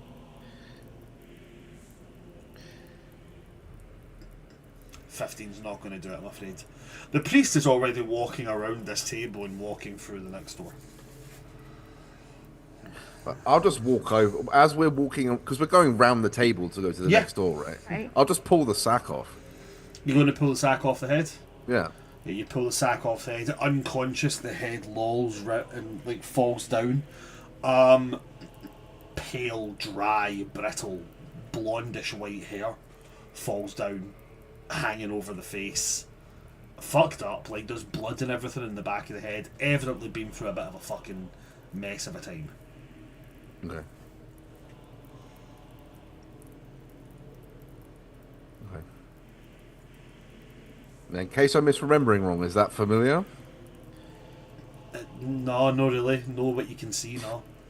Okay. Do they have ear? Like, do we see like pointed ears? Ah, I or, mean, like, they look like an Eladrin, yeah, but like, to what you can see, nothing looks familiar.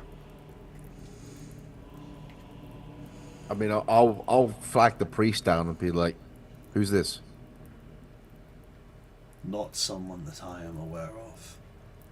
Perhaps brought here by another. The house often takes loved ones of those as a method of enticing them off of the true path. The best bet is to continue on.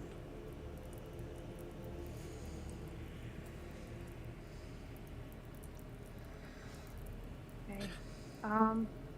I'll give him a fighting chance. I'll kind of pat him on the broken guy on the back as we're walking past. I'll Okay. put 5 hit points of lay on hands into him. Okay. Okay, I'm glad you did that because I used up my If he wants healing to hands. wake up and follow, he can, but I'm not stopping. You put 5 points of lay on hands and he kind of slumps forward. Again, hair brittle and broken, not hanging over his face, slumps onto the table. Barely moving, but he does kind of groan at being healed a little bit. But he doesn't make any massive moves to get up and move about. He just kind of groans a little bit and breathes. Do I want to use one of my last spell slots? What would Arya do? Get him up. Yeah, Harry. Arya would. Elion. Arya would feel bad for the stranger.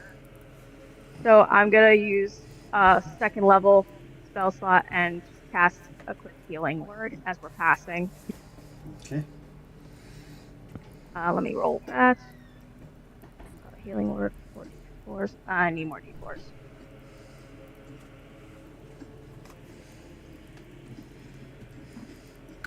They heal That's him a and screw let or him only- They heal him and let him wander the house weaponless.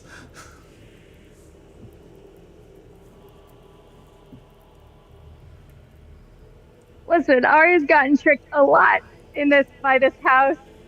She's Listen, makes sense. caring, but she's trying to like not be a total dumbass again. Okay, here we go. Bismillah. Oh, those were good rolls. Okay, so that's a 4, 5, 6, 7, 8, 9, 10, 11, 12, plus 15 points of healing.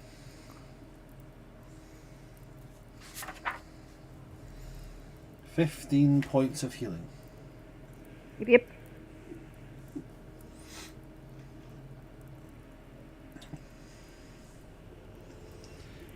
15 points of healing. Fantastic. Thank you very much. He groans a little bit more, but does seem to kind of stir a little bit as if he's, you know, got a bit more energy in him.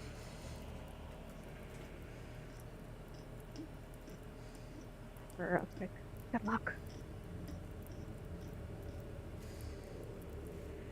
I'll whisper a quick good luck to them as we're passing. Okay. I hope they'll be okay. And above table, I hope that wasn't Kesley. No, No, this wasn't familiar. Kesley's has white. Oh, okay. Yeah. Wasn't sure if like maybe the blood like discolored it somehow. No, even the bits of it you could see, it's more of like a. Maybe if it had been taken better care of, it might be a kind of like pale blonde, but it looks like a kind of now because of how bad it's been taken care of. It's very dry, but it looks kind of like off-white. Gotcha. You know what I mean? Like if you had like if you had white paint that had been left for like a year, hadn't been touched up, and it goes that kind of yellowy slightly. Yeah. Like that. Okay. Well, whoever they are, though, I hope they. Good luck. You're gonna need it. Okay.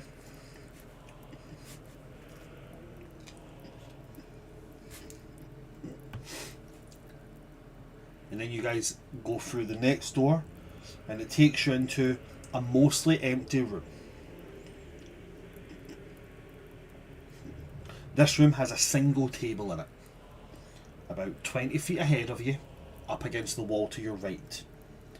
There is a vase which holds a bouquet of dead flowers. Directly ahead of you, about 30 feet away from you, there is an archway.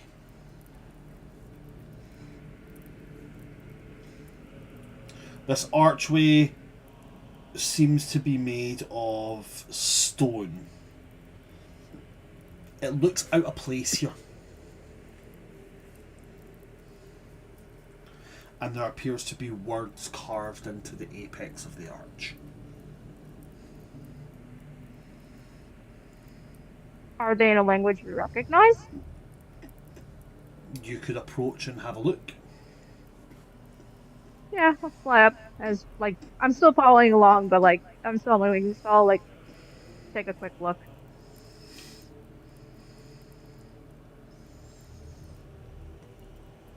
As you approach, it says, "Meaning is a burden."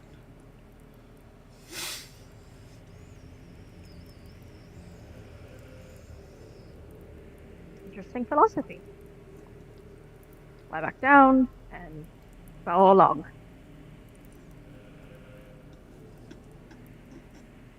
So you're just going through the archway. Well, Is I'll that probably what you like said? mention to Elion what it's.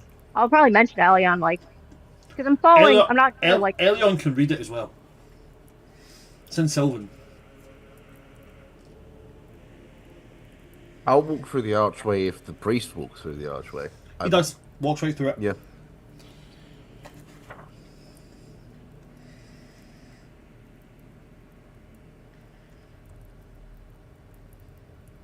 You go through.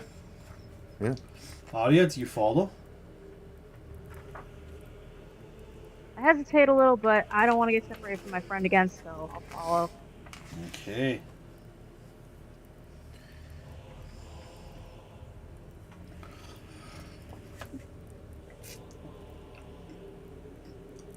You walk through this archway. I need you both to make wisdom saving throws. Fuck, and I have disadvantage on these. You do get +5 because you're within 10 feet of me, though. Okay, well that's good. Guidance myself too.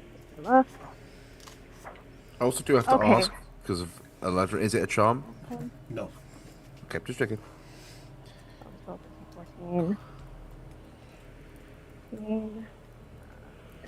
Yeah, that's so bad for me.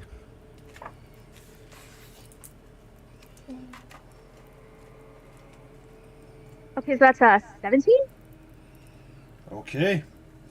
with disadvantage. But I gave myself guidance and also Alion's little boost. It's a 14 for me. You'll both survive. Alright, cool. Whew. As you step through, it's as if something tries to rip away something from you. But you resist it. And when you come out, you step out of nothingness into a room. And as I describe this room, I describe it to all of you. As Reverie, you're coming into the same room.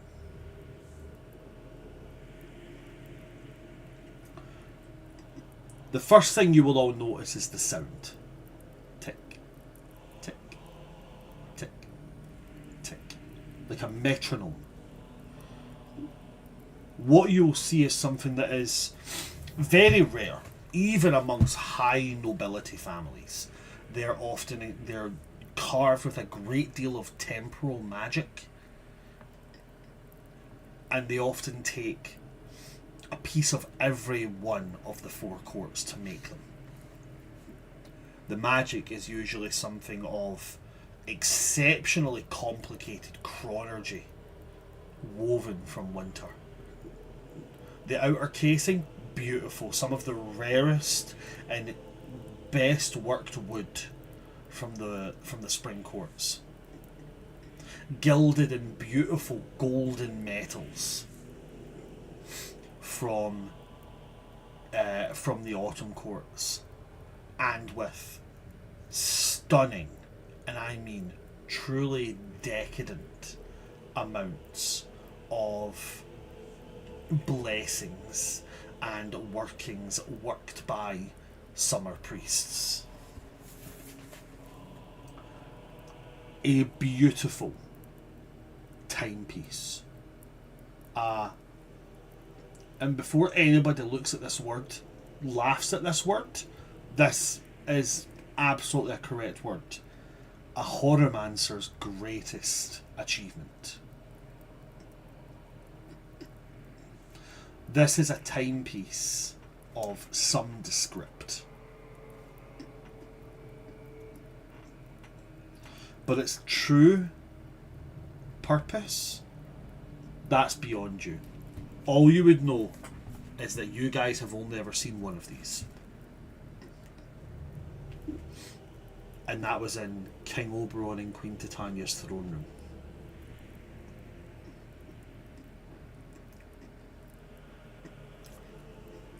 In the centre of this room, because that's directly ahead of you, Reverie, it's directly to your guys' right, my summer folks. Directly ahead of you, Reverie, there's another door, and to your left, there's another door, and to your right on the far wall, there is a door with bars. In the centre of this room, there is a round woven rug, beautiful in its execution. It covers a good portion of the centre of the floor.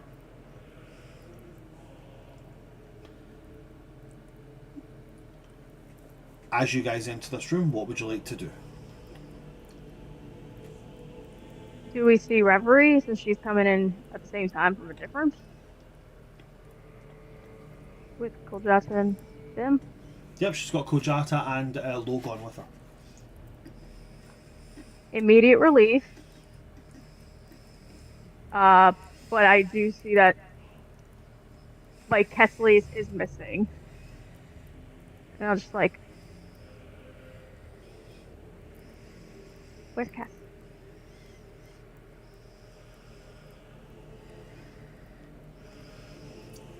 I can't hear you. I don't know. I was hoping you guys found him and would meet me in the gallery room, where the exit is. Yeah, I did head there. Ran into someone. Lost Kess. Backtracked and found Elion. We also have a guardian of sorts.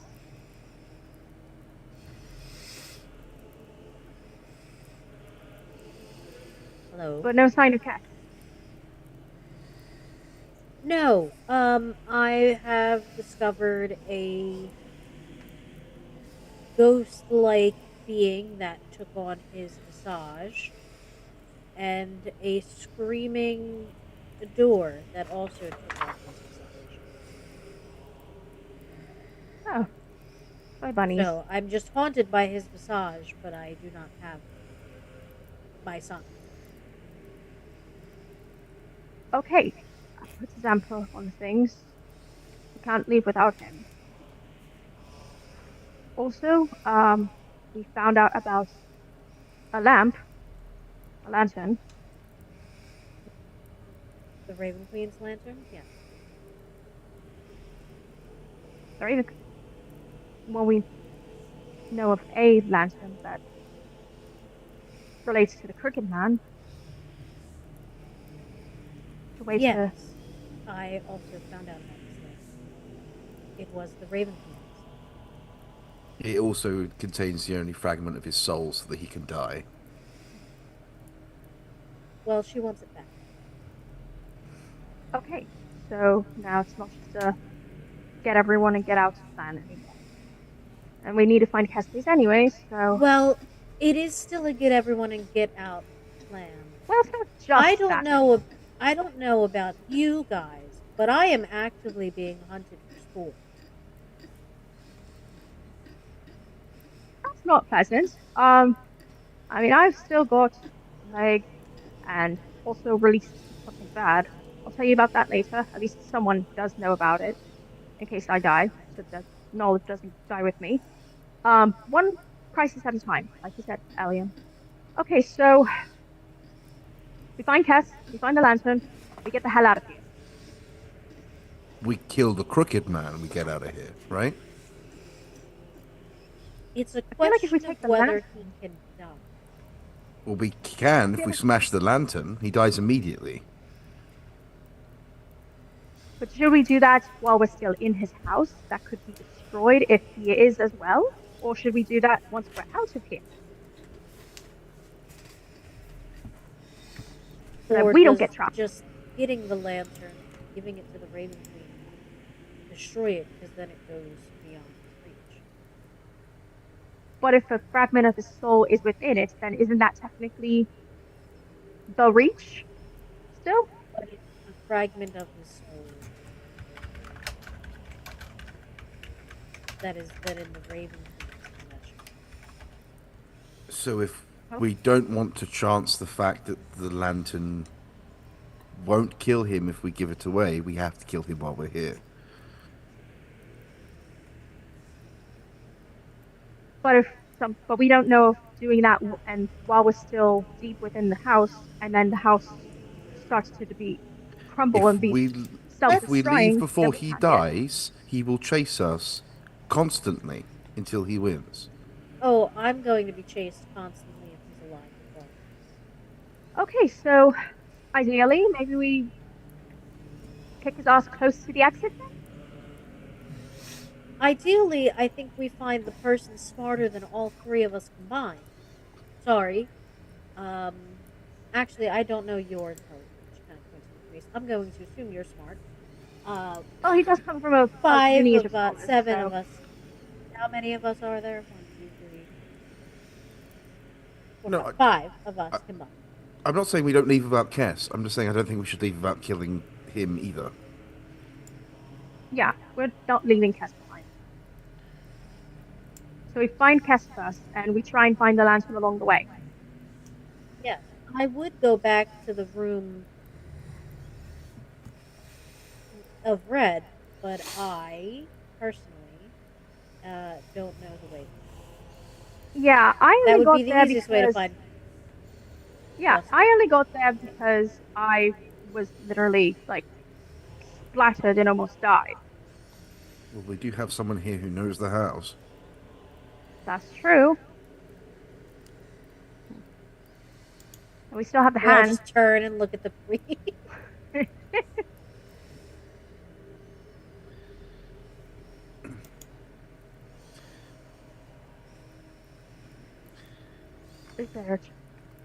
Should you ask? Or you're better with words and being convincing than I am. Me? Oh, well, yes, you, but also Elion. In this case, like he's gonna most likely listen to someone who's like buddy buddy with the Summer Lord more. So Lord Scholar, do you happen to know where the proprietor of the house is? You say that to the priest. Mm-hmm. He will again turn as if he's listening to the house.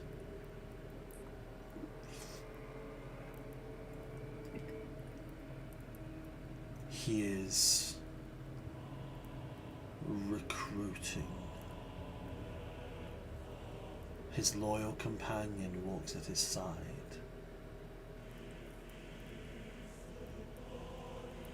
He And- failed, however, to convince the bride. So now he'll find the child and his nurse. Right. One other guest fell in with us as well. One that was capable of our transport.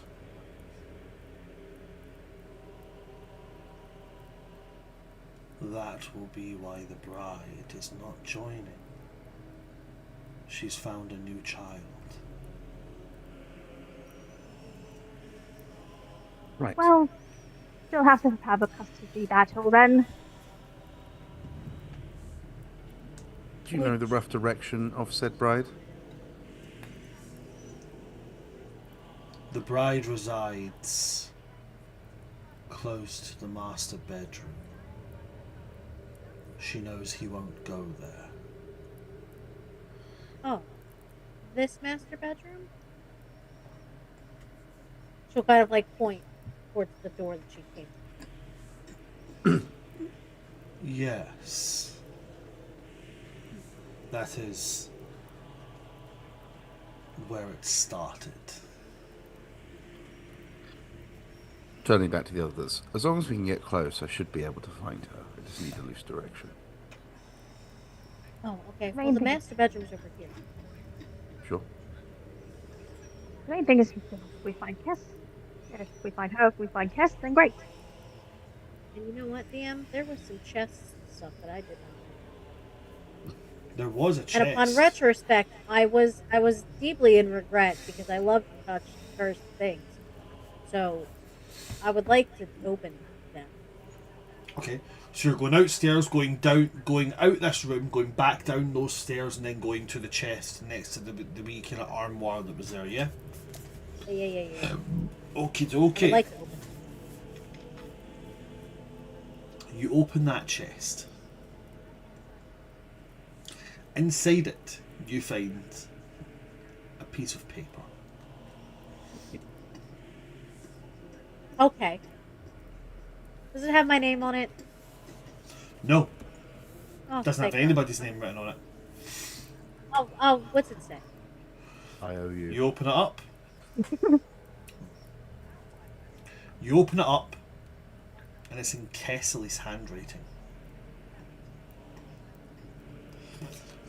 It says, attempt 726. I figured it out. The skull wants blood. The knife must be used. Not cryptic at all. Interesting. Just gonna pocket that along with the amassing amount of pieces of paper that I have. I crinkle when I walk now. It's not even I'm getting it from the metal of my armor. It's just from the crinkling of paper. You just create static electricity as you walk. Yeah. Early You're in just the one big percussion. morning. You're just one big percussion instrument now. I just go, Postman Pat, Postman Pat, Postman Pat, and his black and white cat. Okay. A piece of paper. Got it. All right. I'll lead them out to the master bedroom. So I'm gonna assume it's that door that has the face that's screaming Cassidy's. But let's find out.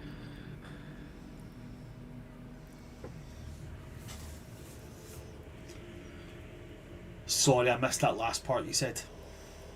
Said, but let's find out. And like gestures. Okay. As you go to leave, the priest is going to turn to Arya and Elion and say, I was ordered to ensure your safety, but I have this mission to consider. I will have you held that you do not leave that wing of the house without coming back here and retrieving me first.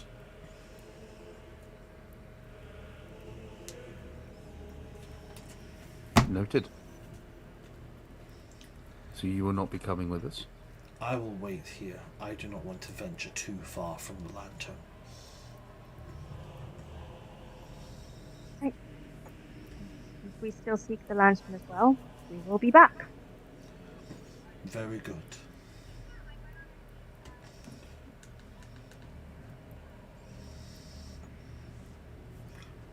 So then you guys are going to this.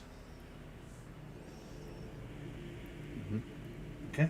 Do I have any? See. Gotta just give myself a quick guidance before we walk in, just in case. Okay. You guys walk through this archway to get to the corridor.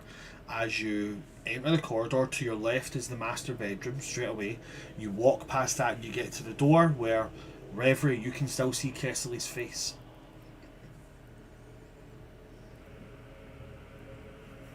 Do you want me to check Ping. if she's in there? Ping your pinging, yeah. I will cast locate object on the dagger I slipped into her pocket last session. It is within 1,000 feet of you. Finally worked! She's in there. Or at least in that direction. Right. The problem being this door doesn't open. I do So have. I can No, wait. If unscrew I, it from its hinges. Is that cheating? yeah, I was gonna say try opening, but that's cheating. What about myriad keys that we got? Surely we had one that we didn't use yet. As soon as Arya says that, Reverie, need you make me a quick history check. Guidance.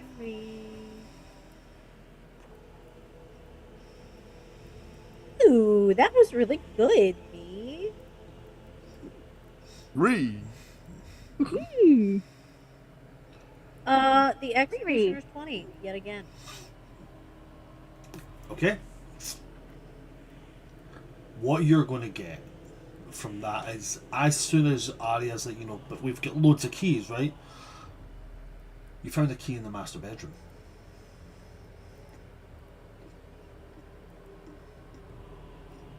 Okay. Does Then it there's look like it will also fit this lock? loads of other keys that you have. You can just start jamming into the keyhole, which it only now just occurs to you. Oh yeah, I only looked at the face on the door. There's a keyhole there.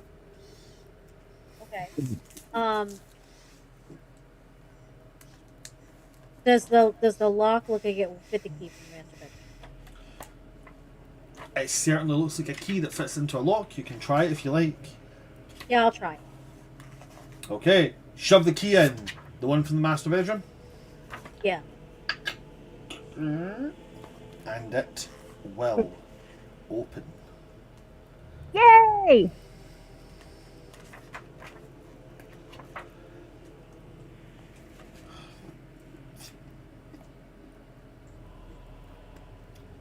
As it opens,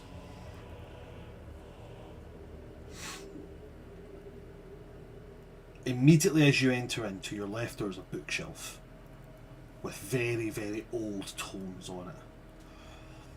In front of it there's a desk with a beautifully carved chair. This entire room here is very summer in its design.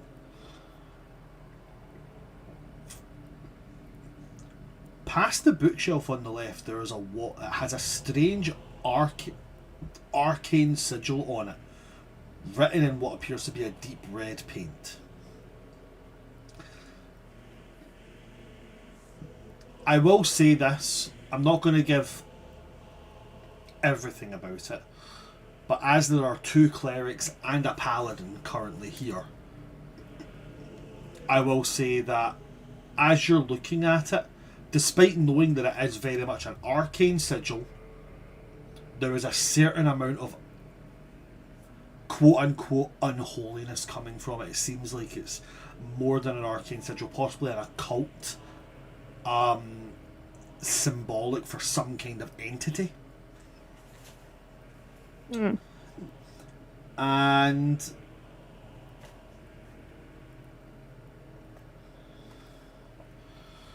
there is also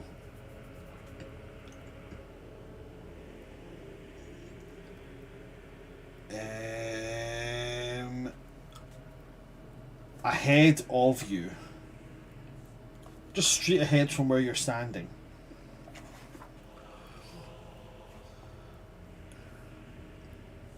there is a ladder.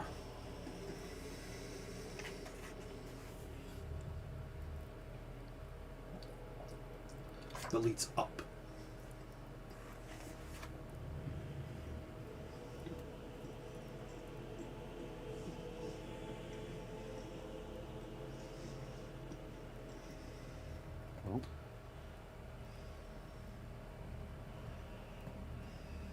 no notes around?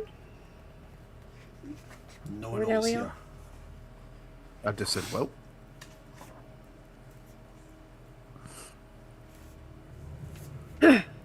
Are you pinging up or in this room still? It doesn't tell you that, it only tells you if they're within 1,000 feet. Okay.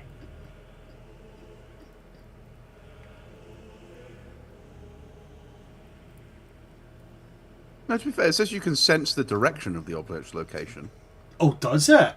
as long as it's within 1,000 feet. Then, yep, above. Oh, that's helpful. I don't know if it's in motion. Above, moving around. Point up. Ready. Going up. Go invisible and I'll go up too. My boots. Arya can get up first because she can fly. As she flies up, Arya, what you're going to see, a room that's mostly free of furniture. Many pillows on the ground. Stack of books in a corner. Smell of incense, but no burner. Pacing around this room, holding Arya, what you can see and what Reverie and Elio will see as they get up into you, holding tattered robes, pale blue and icy silver in their design, is the Crooked Bride. She's very evidently holding Kessely's robes.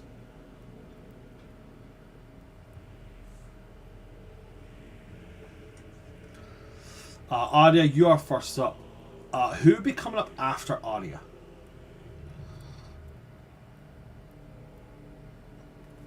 I'll go.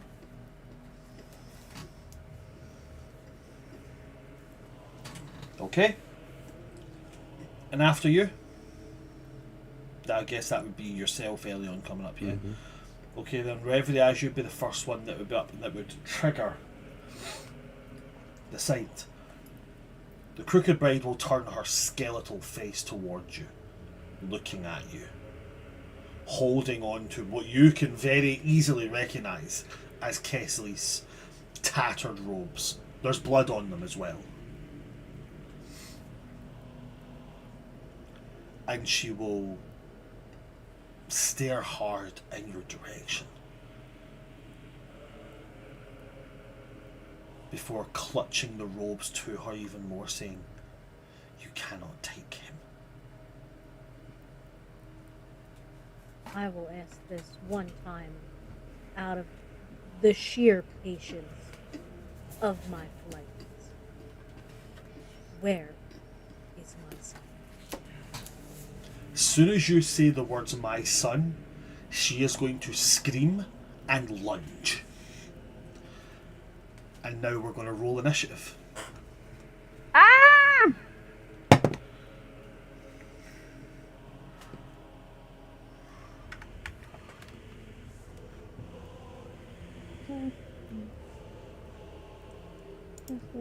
Okay. Oh, that's right. That's Cox. Okay. Okay, that's not great. But at least it wasn't a nat 1. I also have to, it says, because I still got the Crooked Plague, I have to make a wisdom saving throw when I roll initiative for combat, so let me Yep, you roll do that. indeed. Bismillah. Oh, okay. 18 plus 3? 18 plus 2 would be 21. Yeah. Okay, okay. Just a moment. 8 plus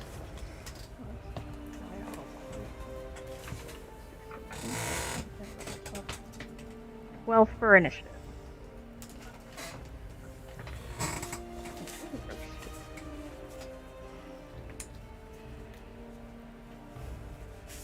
Okay, did anybody get above 25?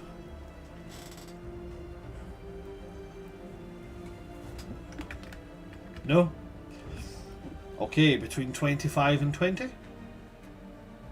What'd you get, Reverie? 22. 2.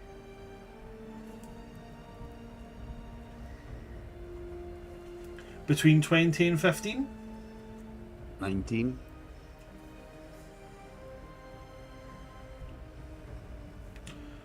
Uh, 12 for Aria. Mm-hmm. Okay, we start with yourself, Reverie. She is lunging at me, right? Lunging towards you, Reverie, yep. Okay. First and foremost, yeah.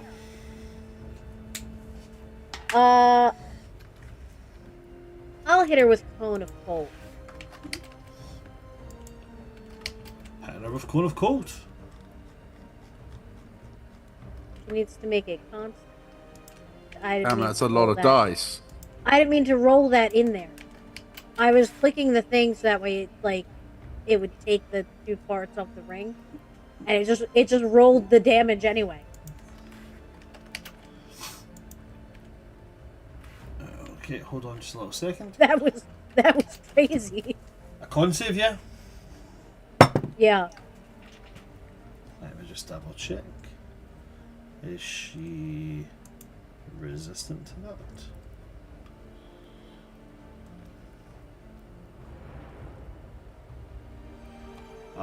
No. So that would be a 13. Ooh, she fails. That'll be a fail. It was 8d8. Do you want the one that was? Do you want the roll that was rolled in D&D? Yeah, screw it, go for it. Okay, so that was 24 damage. What type of damage? That was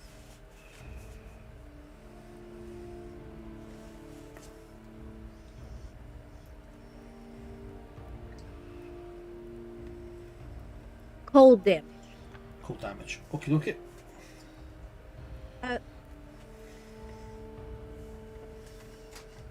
Sorry. I'm having a tech.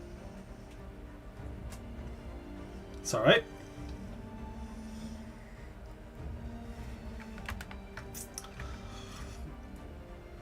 Is that everything for you, Reverie? You know, I think. Yeah, because my channel divinity I have to pop as an action. So yeah, I'll tell my ring like I might have you kill this person. I might. I did agree that I would let you kill some people sometimes. Just in my head as a free action. The ring is very much wanting. Please. Yes. The ring is Oh.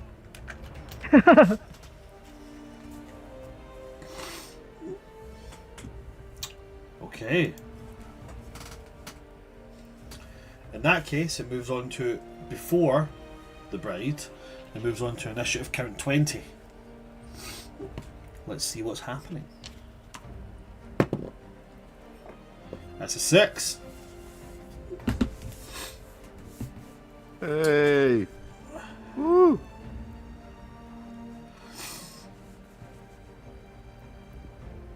As she is struck by this blast of cold, she staggers back, hands up. She turns and looks back at you. And she's going to open her mouth as if to let out this screech. From behind you is going to come a blur, Reverie. And then there's going to be just a... It's not even a dagger, it's like a letter opener. Stuck in her... where like her lower mandible would be. And then on the other side of her, there is this battered, beaten up person wearing no armour, wearing just a pair of blood-soaked shoes, limp, yellowish hair hanging over them, and in their hand they're holding like some kind of run-of-the-mill sword that they found in one of the many places in this place that just has normal weapons. Doesn't do anything at all.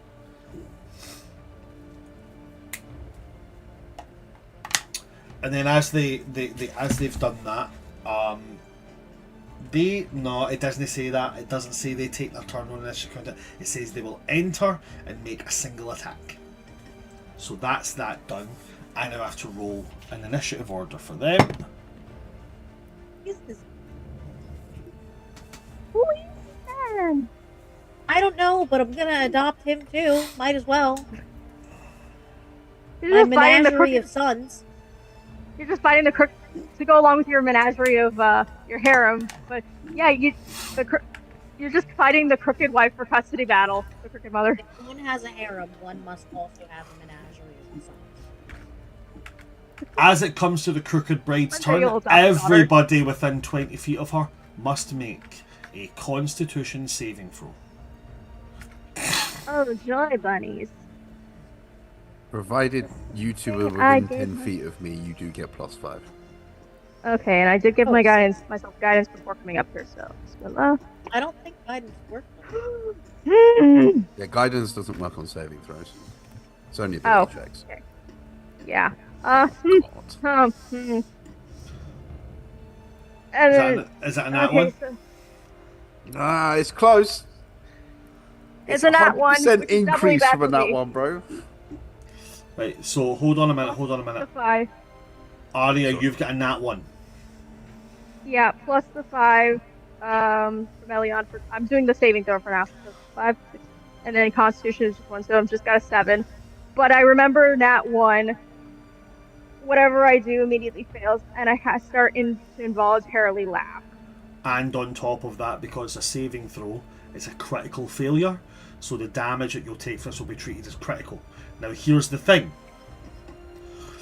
You and Elion were given a nat 20.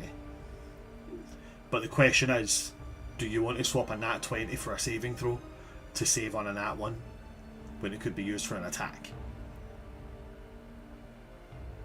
I think it might be more important to use stuff.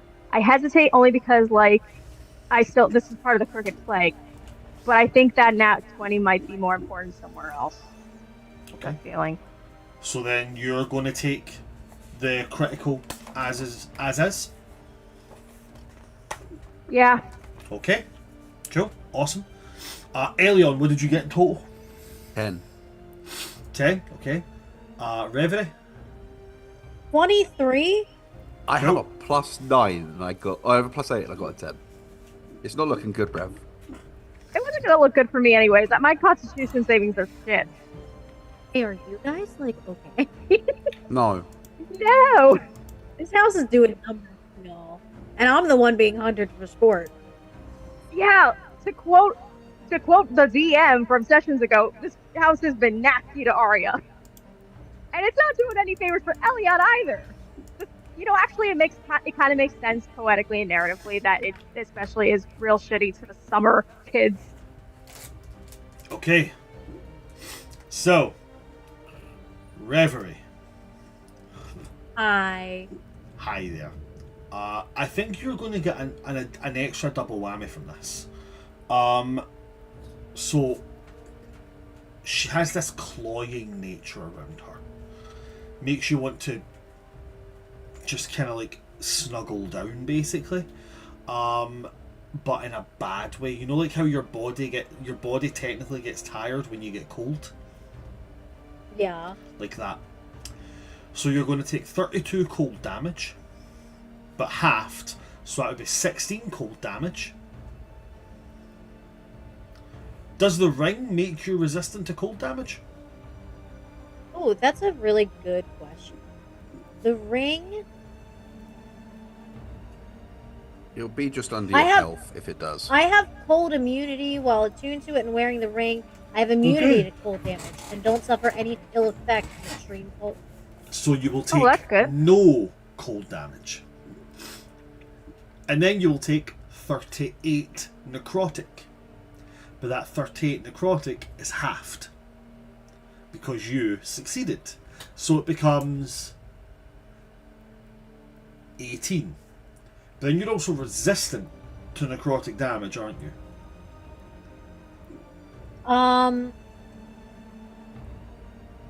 Hold on, let me check my notes. Isha, how many hit points are you on? Oh, I 27. am not This might kill resistant you. to necrotic damage yet. Because this is going to Yeah. double for you. Sorry, say that again, please, Reverie. I am not resistant to necrotic damage yet. You're not? Okay, so in Yeah, that case you will I'm the one take who's resistant. in that case you will take 38 becomes 19? 19, you'll take 19 necrotic damage from this.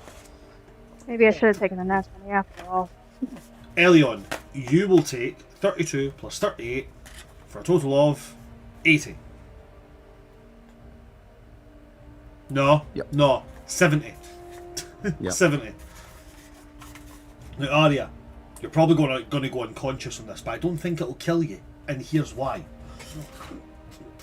So how this works is you're going to take the max possible from both, right? So that is 12, 12, 24, 24 and 24, 48. 48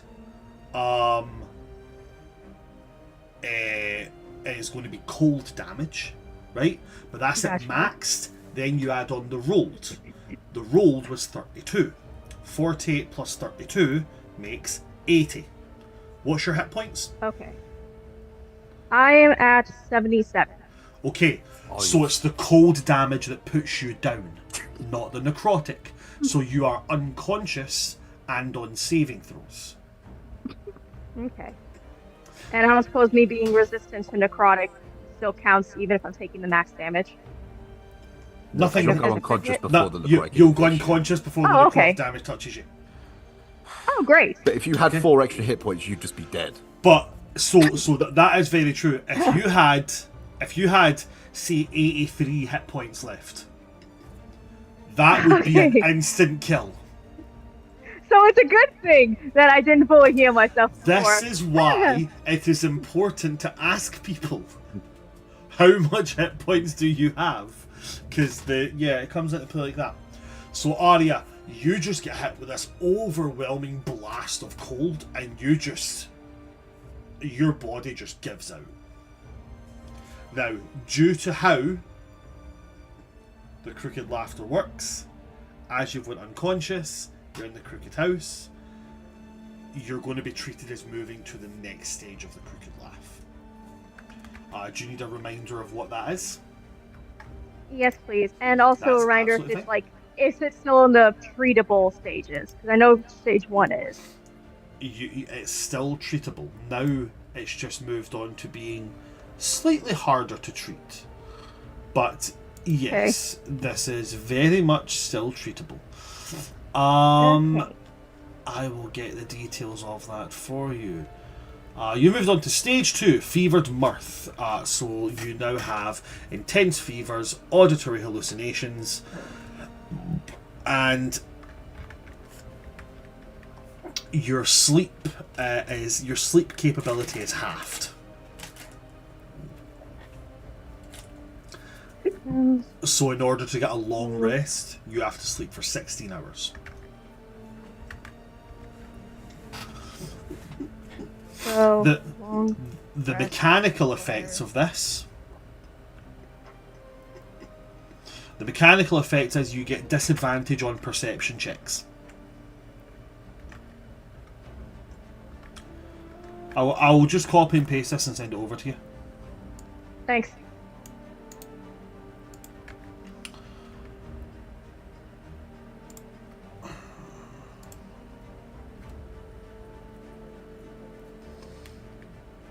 I should have used that nat 20 after all. It's okay. If you want, I'll hit her really hard. I thought it'd be more important to save it for something else, like, you know, if we have to face the Crooked Man himself. There we go. I've dropped it in there for you. Stage 2, Fevered Mirth.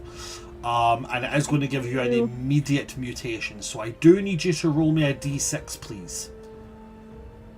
Okay. Just probably take those notes so I don't forget.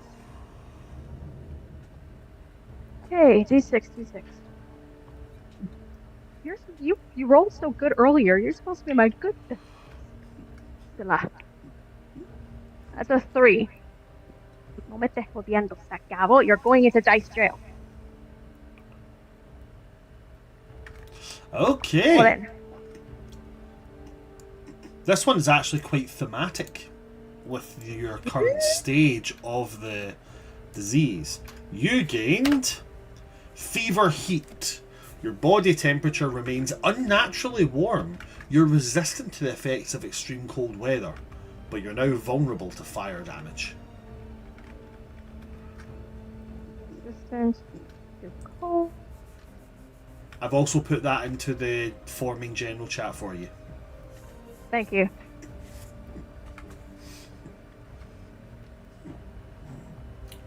Okie dokie.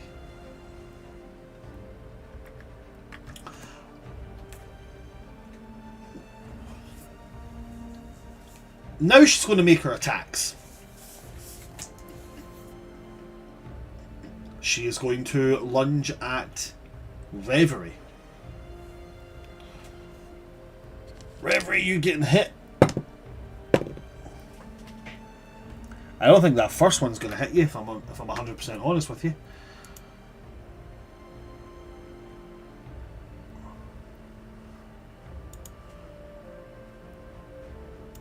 The first attack is. Oh wait, actually, it might be. No, it was not a disadvantage, so I'll roll it again. Well, actually, then what I'll do is I'll just take the 2 rolls I made there. Disadvantage would be this. It'd be a 19. That just hits. That just hits. Just hits. Can I use a reaction? You can indeed. I will reduce my AC by 5 to increase her AC by 5 because of my armor. Okay. Reverie, your AC jumps up. Elion, suddenly your armor feels less formidable. Mm-hmm. Her second attack with disadvantage is going to be a 23. That Which should beat it now, right? yeah. Yeah. Okay, meets it, beats it.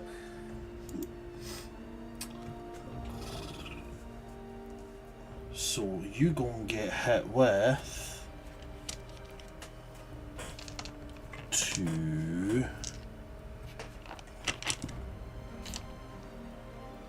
Where are my d6s?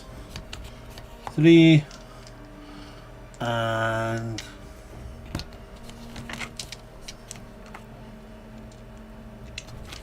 am I missing a d6? It would appear I'm missing a d6. I don't like that. Oh, do you want one of mine here?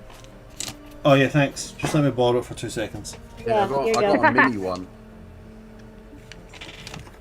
Why do you have that dice style? I have everything. I got ones with eyeballs in them.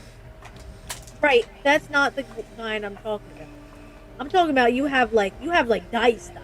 Like I have metal why dragon ones. why you slanging the little dot? I'm out here playing Yahtzee on my weekends. No, you're not. You went to McDonald's. You got ice cream at 3 in the morning. That's 17 slashing damage and 11 necrotic damage. Uh-huh. That's it. Okay. That hurt you guys. Oh, that hurt. Well, the first one certainly didn't. After that, it's going to go to Elion with Arya on deck for your first death saving throw. Joy Bunny.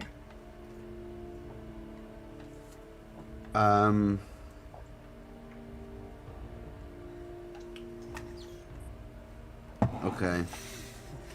I am going to use my bonus action to mark it with my vow of enmity. Giving you advantage on your attack rolls against it. And then I'm going to close the distance and start swinging.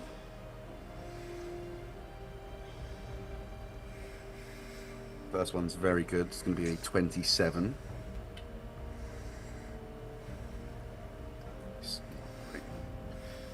So first attack's a 27 to hit. The second one's an 18. 27 will hit. 18 is a meets it, beats it. Cool. Is she considered undead? No. Okay, cool.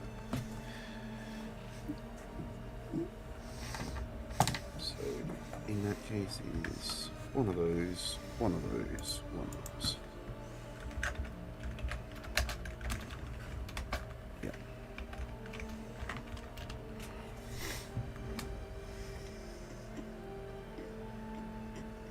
17 radiant damage for the first one. Okay. 22 radiant damage for the second one. 17 and 22 for a total of 39.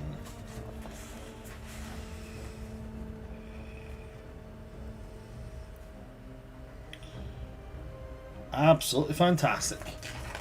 That is my turn. As you bring this blade down, slicing into her twice, she reels back from the light, but she almost seems to, like, when it hits her, she almost seems to lean into it a little bit, like part of her hasn't felt radiant glow, radiant light in so long. Fair enough. Now, it does bring us an interesting question. Have we discussed how we want to do death saving throws? I mean, I think you ask us every time, because I remember telling you to do mine.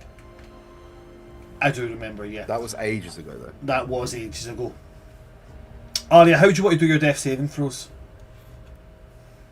Do you want to have the above table knowledge? Do you want to have partial knowledge? Or do you want it to be completely completely in the dark? Have to rely on in-game knowledge. I'll go middle ground and I'll say partial. Okay, so what will happen is you roll your death saving throws. Don't say it out loud. Send me a message what you rolled. Okay. And remind me what is. So I just roll like a D20 Just a D20. and remind me what. Just a D20. You're aiming for above 10. Okay. Above 10 good, below 10 bad. Okay.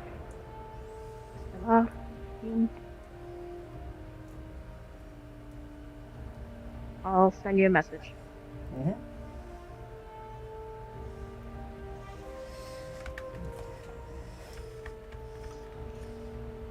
Do I mark them in my D&D Beyond as well?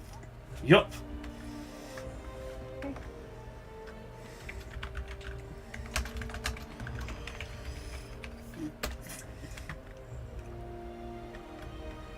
Alrighty. Now it goes to our mysterious stranger. As we've entered into combat, I do think we're probably going to have to carry this on into next session, but I'll at least do their turn. So,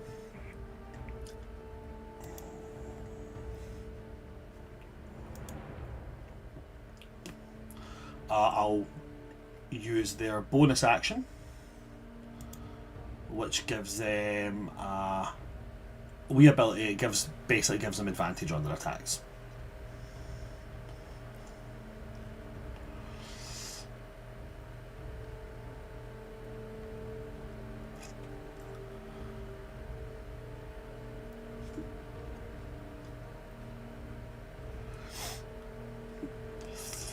And then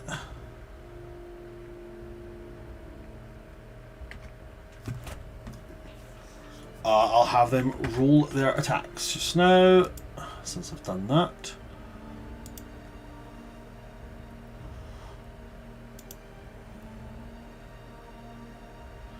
Okay, so the first roll will be an attack, will be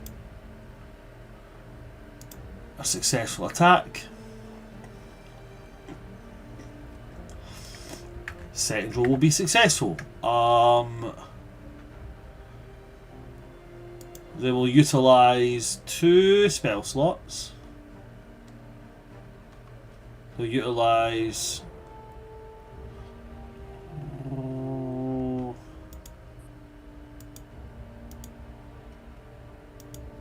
yeah, they'll utilise a...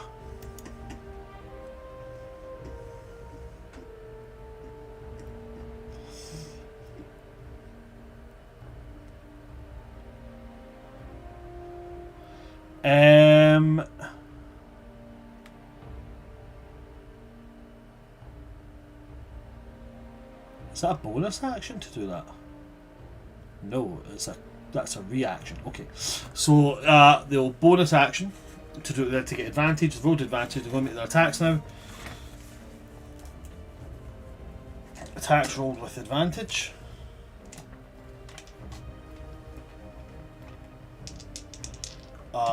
That damage is going to be 2d8 because 2 attacks. Then they will also get an additional 3d8 for each attack. So that's a 7 and a 7 plus 4. So 7 and 7 is 14. 14 plus 8 makes a total of 22. 22 plus... what is that one? 11, 13...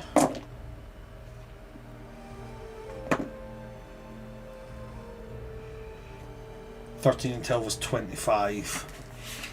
So that was 22 and 25 for a total of 47 damage done to her. And then on top of that, as a reaction, they will cast a spell using their only 3rd level slot. They're going to cast Splattering Smite, a handy little thing from Grimhollow.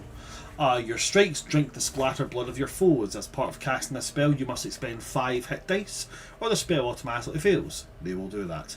Once on each of your turns, when you hit a creature with an attack roll using a melee weapon or unarmed strike, roll the hit point dice expended to cast the spell and regain a number of hit points equal to the numbered roll. So, they also have this handy little feature where they have a pool of 2 d12s that they can use instead of using their hit dice. But they will, however, use 3 of the d10s of their hit die, and then the 2 d12s. So that's 3 d10, 2 d12.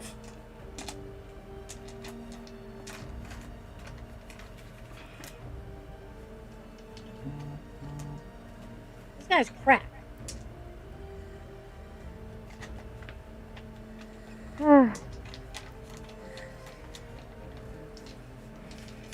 Here's hoping I don't run into my grandmother again. Roll them again where it's flat, because that was tilted. There we go. Okay, 8 and 4 is 12, 12 and 12 is 24, 24 and 4 is 28, 21, 29 in total. So they will deal an additional 29 damage, and they'll also get that much hit points back. So 29 and what was it? 29 and 48? 29 and 48. 75.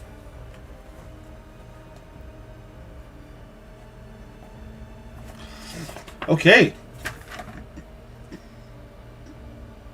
With that being the end of their turn, that is where we will leave today's session, going into the beginning of round 2. I will give you a little post-credit scene on this though. As you guys all move in, attacking with relentless force, Arya goes down, Reverie and Elrond strike in, and then this person, in the opening created by your guys' attacks, there's a point where they kind of sway a little bit in like a very woozy manner, and then with the sword they have in their hand, they pull it down to their hip, and then they exhale. Then they move, and when they make their attacks, light comes off of their blade, but it's green. But it's wrong. It's very evidently necrotic energy. They strike once, down from shoulder to hip. They strike again from hip over to the other hip, passing through the person as they do it. And then they stand up. And even though they do not have a sheath at their hip, they make a motion of almost like putting a blade in. And at that point, blood bursts out of the bride and goes right to the sword. And as it does so, they kind of, their skin pinkens up a little bit. They stand a little bit taller. Their musculature comes back a little bit. And they're going to turn around. Now at this point, their hair's got a bit more... I'm not going to... It's definitely not to the point of being like any of you guys, or like Kernan's luscious locks. But there's a bit of manoeuvrability to it now. And with one hand still on the blade, they're going to push the hair up out their face. Face is bruised, but as you literally watch, the bruises are healing, swelling is going down from the evident amount of damage they've taken.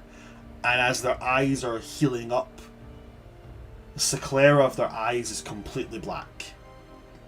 Inner iris, completely red.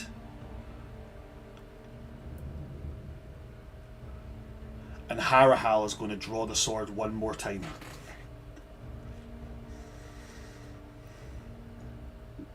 And that's where we end today's session. Thank you very much, everybody, for coming to see us today. Now then. Now then. Now then. You didn't. You didn't. And that's why I specifically said, even though he moves, his head is on the table, his hair's hanging limp, but nothing that you see looks recognisable. And I was expecting Ellen to go, hold on a fucking minute, like, lift this motherfucker up. To be fair, this is the Eladrin and Asmar who don't have horns from Summer, so Yeah. it might not be the first thing they'd look for. Yeah, I thought we would end it today, but everybody was just determined to just spend more time in this hellhole, so we're not ending it here. I'm not determined. I'm just not leaving my son behind. Do come and join us next week. I don't really think we need to do MVP. I think it was pretty much unanimous from the beginning. Are we still all in that same boat? Yeah. Yeah, MVP is going to go to Harry today for that fantastic performance, taking on the Summer King, and essentially, like, trauma baiting the Crooked Priest into following him. Fantastic, very well done. You get a portrait roll, obviously, to add on. If you like what you've seen here today, guys, a couple of extra things to ask of you. Number one, please do consider following us on all our social medias. World Tree Quests, everywhere you can find us. The only one that I'm not going to be utilising for the foreseeable future will be our X account, which I got back when it was Twitter and it wasn't, right-wing political sounding board. But our Blue Sky, our Threads, our Instagram, our TikTok, I am going to be making posts on going forward in the future.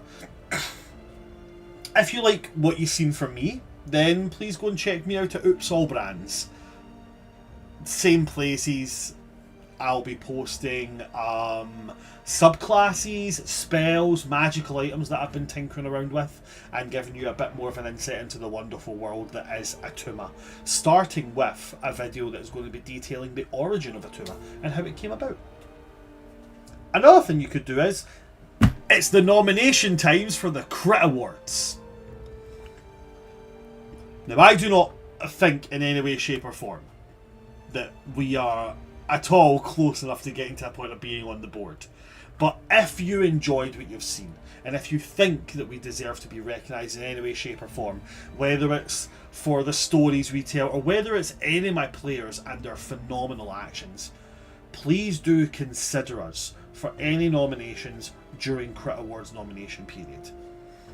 There is a very easy to find Google document that you can find just by typing in Crit Awards 2026 nominations. Please do consider giving us a mention. It would mean the absolute world. And if you can follow and subscribe in places, that would also be freaking great. I'll be at UK Games Expo. Come and say hello. I'll also be at PAX Unplugged. Come and say hello there. That's me. I'm going to pass on over to my players now and allow them to plug their absolutely fine selves.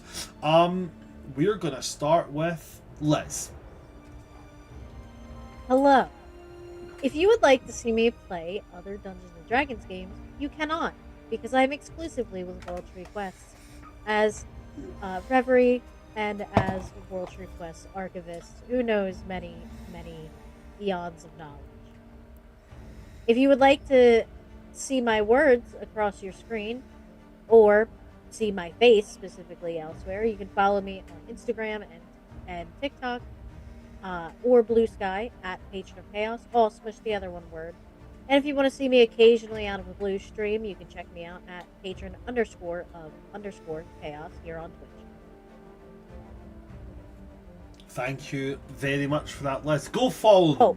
Some fun. Also, I will be at PAX Club, so you may see me in the wild. Double fisting Long Islands. Double fisting Long Islands. I'm gonna bring Iron Brew specifically for As if I'm not bringing my own. you. Get extra. Thank you very much for that, Reverie. Thank you very much, Liz. Khadija.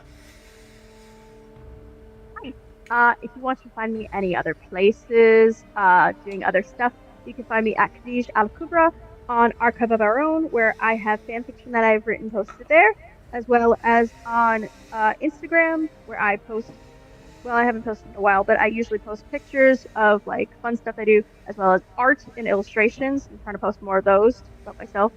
And you can also find me at the Bookworm Archive on TikTok, where I am known as the Book Dragon of the Bookworm Archive. If you like wholesome fantasy kind of videos and like that kind of like cheerful stuff and hope punk and having really good book recommendations shoved down your throat, I'm the gal you go to. There's lots of playlists on there, particularly for like banned books, because as we know, reading and especially reading banned books is anti-fascist, and we need so much more of that nowadays. But as far as playing D&D goes, you can't find me anywhere else. I'm exclusively here at World Tree Quest with all these amazing people and storytellers.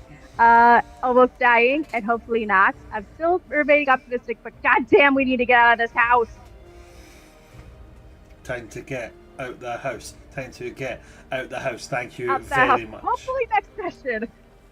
Thank you very much for that, Fingers Khadija. crossed. And last and most certainly not least, our MVP for today, that guy Just Harry. Harry, where can we see your face? Oh, shucks. So I have a Blue Sky. You can go there. I don't use it because I forget it exists because adult life sucks. But in terms of D&D, these guys just turn up and they only play here. I only exist in the 4-hour time slot, so it's a different gravy. But other than that, I've got a Blue Sky. I will be at Games Expo, and when I get paid at the end of the month, I will be going to PAX U because I've got to spread that out. But it's going to be cool because I didn't get to go last year, and we can hang out all together. It's my birthday weekend as well, man. It's my birthday weekend too. I need it. I need to see if I could save up so I can go just to like spend the weekend with y'all. I'm gonna try and book a karaoke place just for like a random night for my birthday. Oh Jesus! Oh, that'll be Oh so no, fun. I need to because I love I don't know how karaoke. I don't know how I'm going to book it because it's going to sound really weird phoning from Scotland, being like, "Hey, we need to make this real quick because I'm getting charged like £3 a minute. I need to book you for my birthday, but I'll figure it out somehow." But yeah, that's the plans, guys. I recommend go to Dance Robot for some breakfast. Dance robot.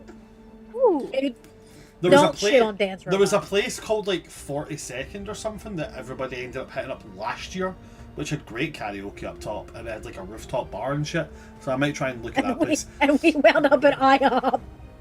Oh, don't even start. Oh yeah, I me on remember IHOP. that.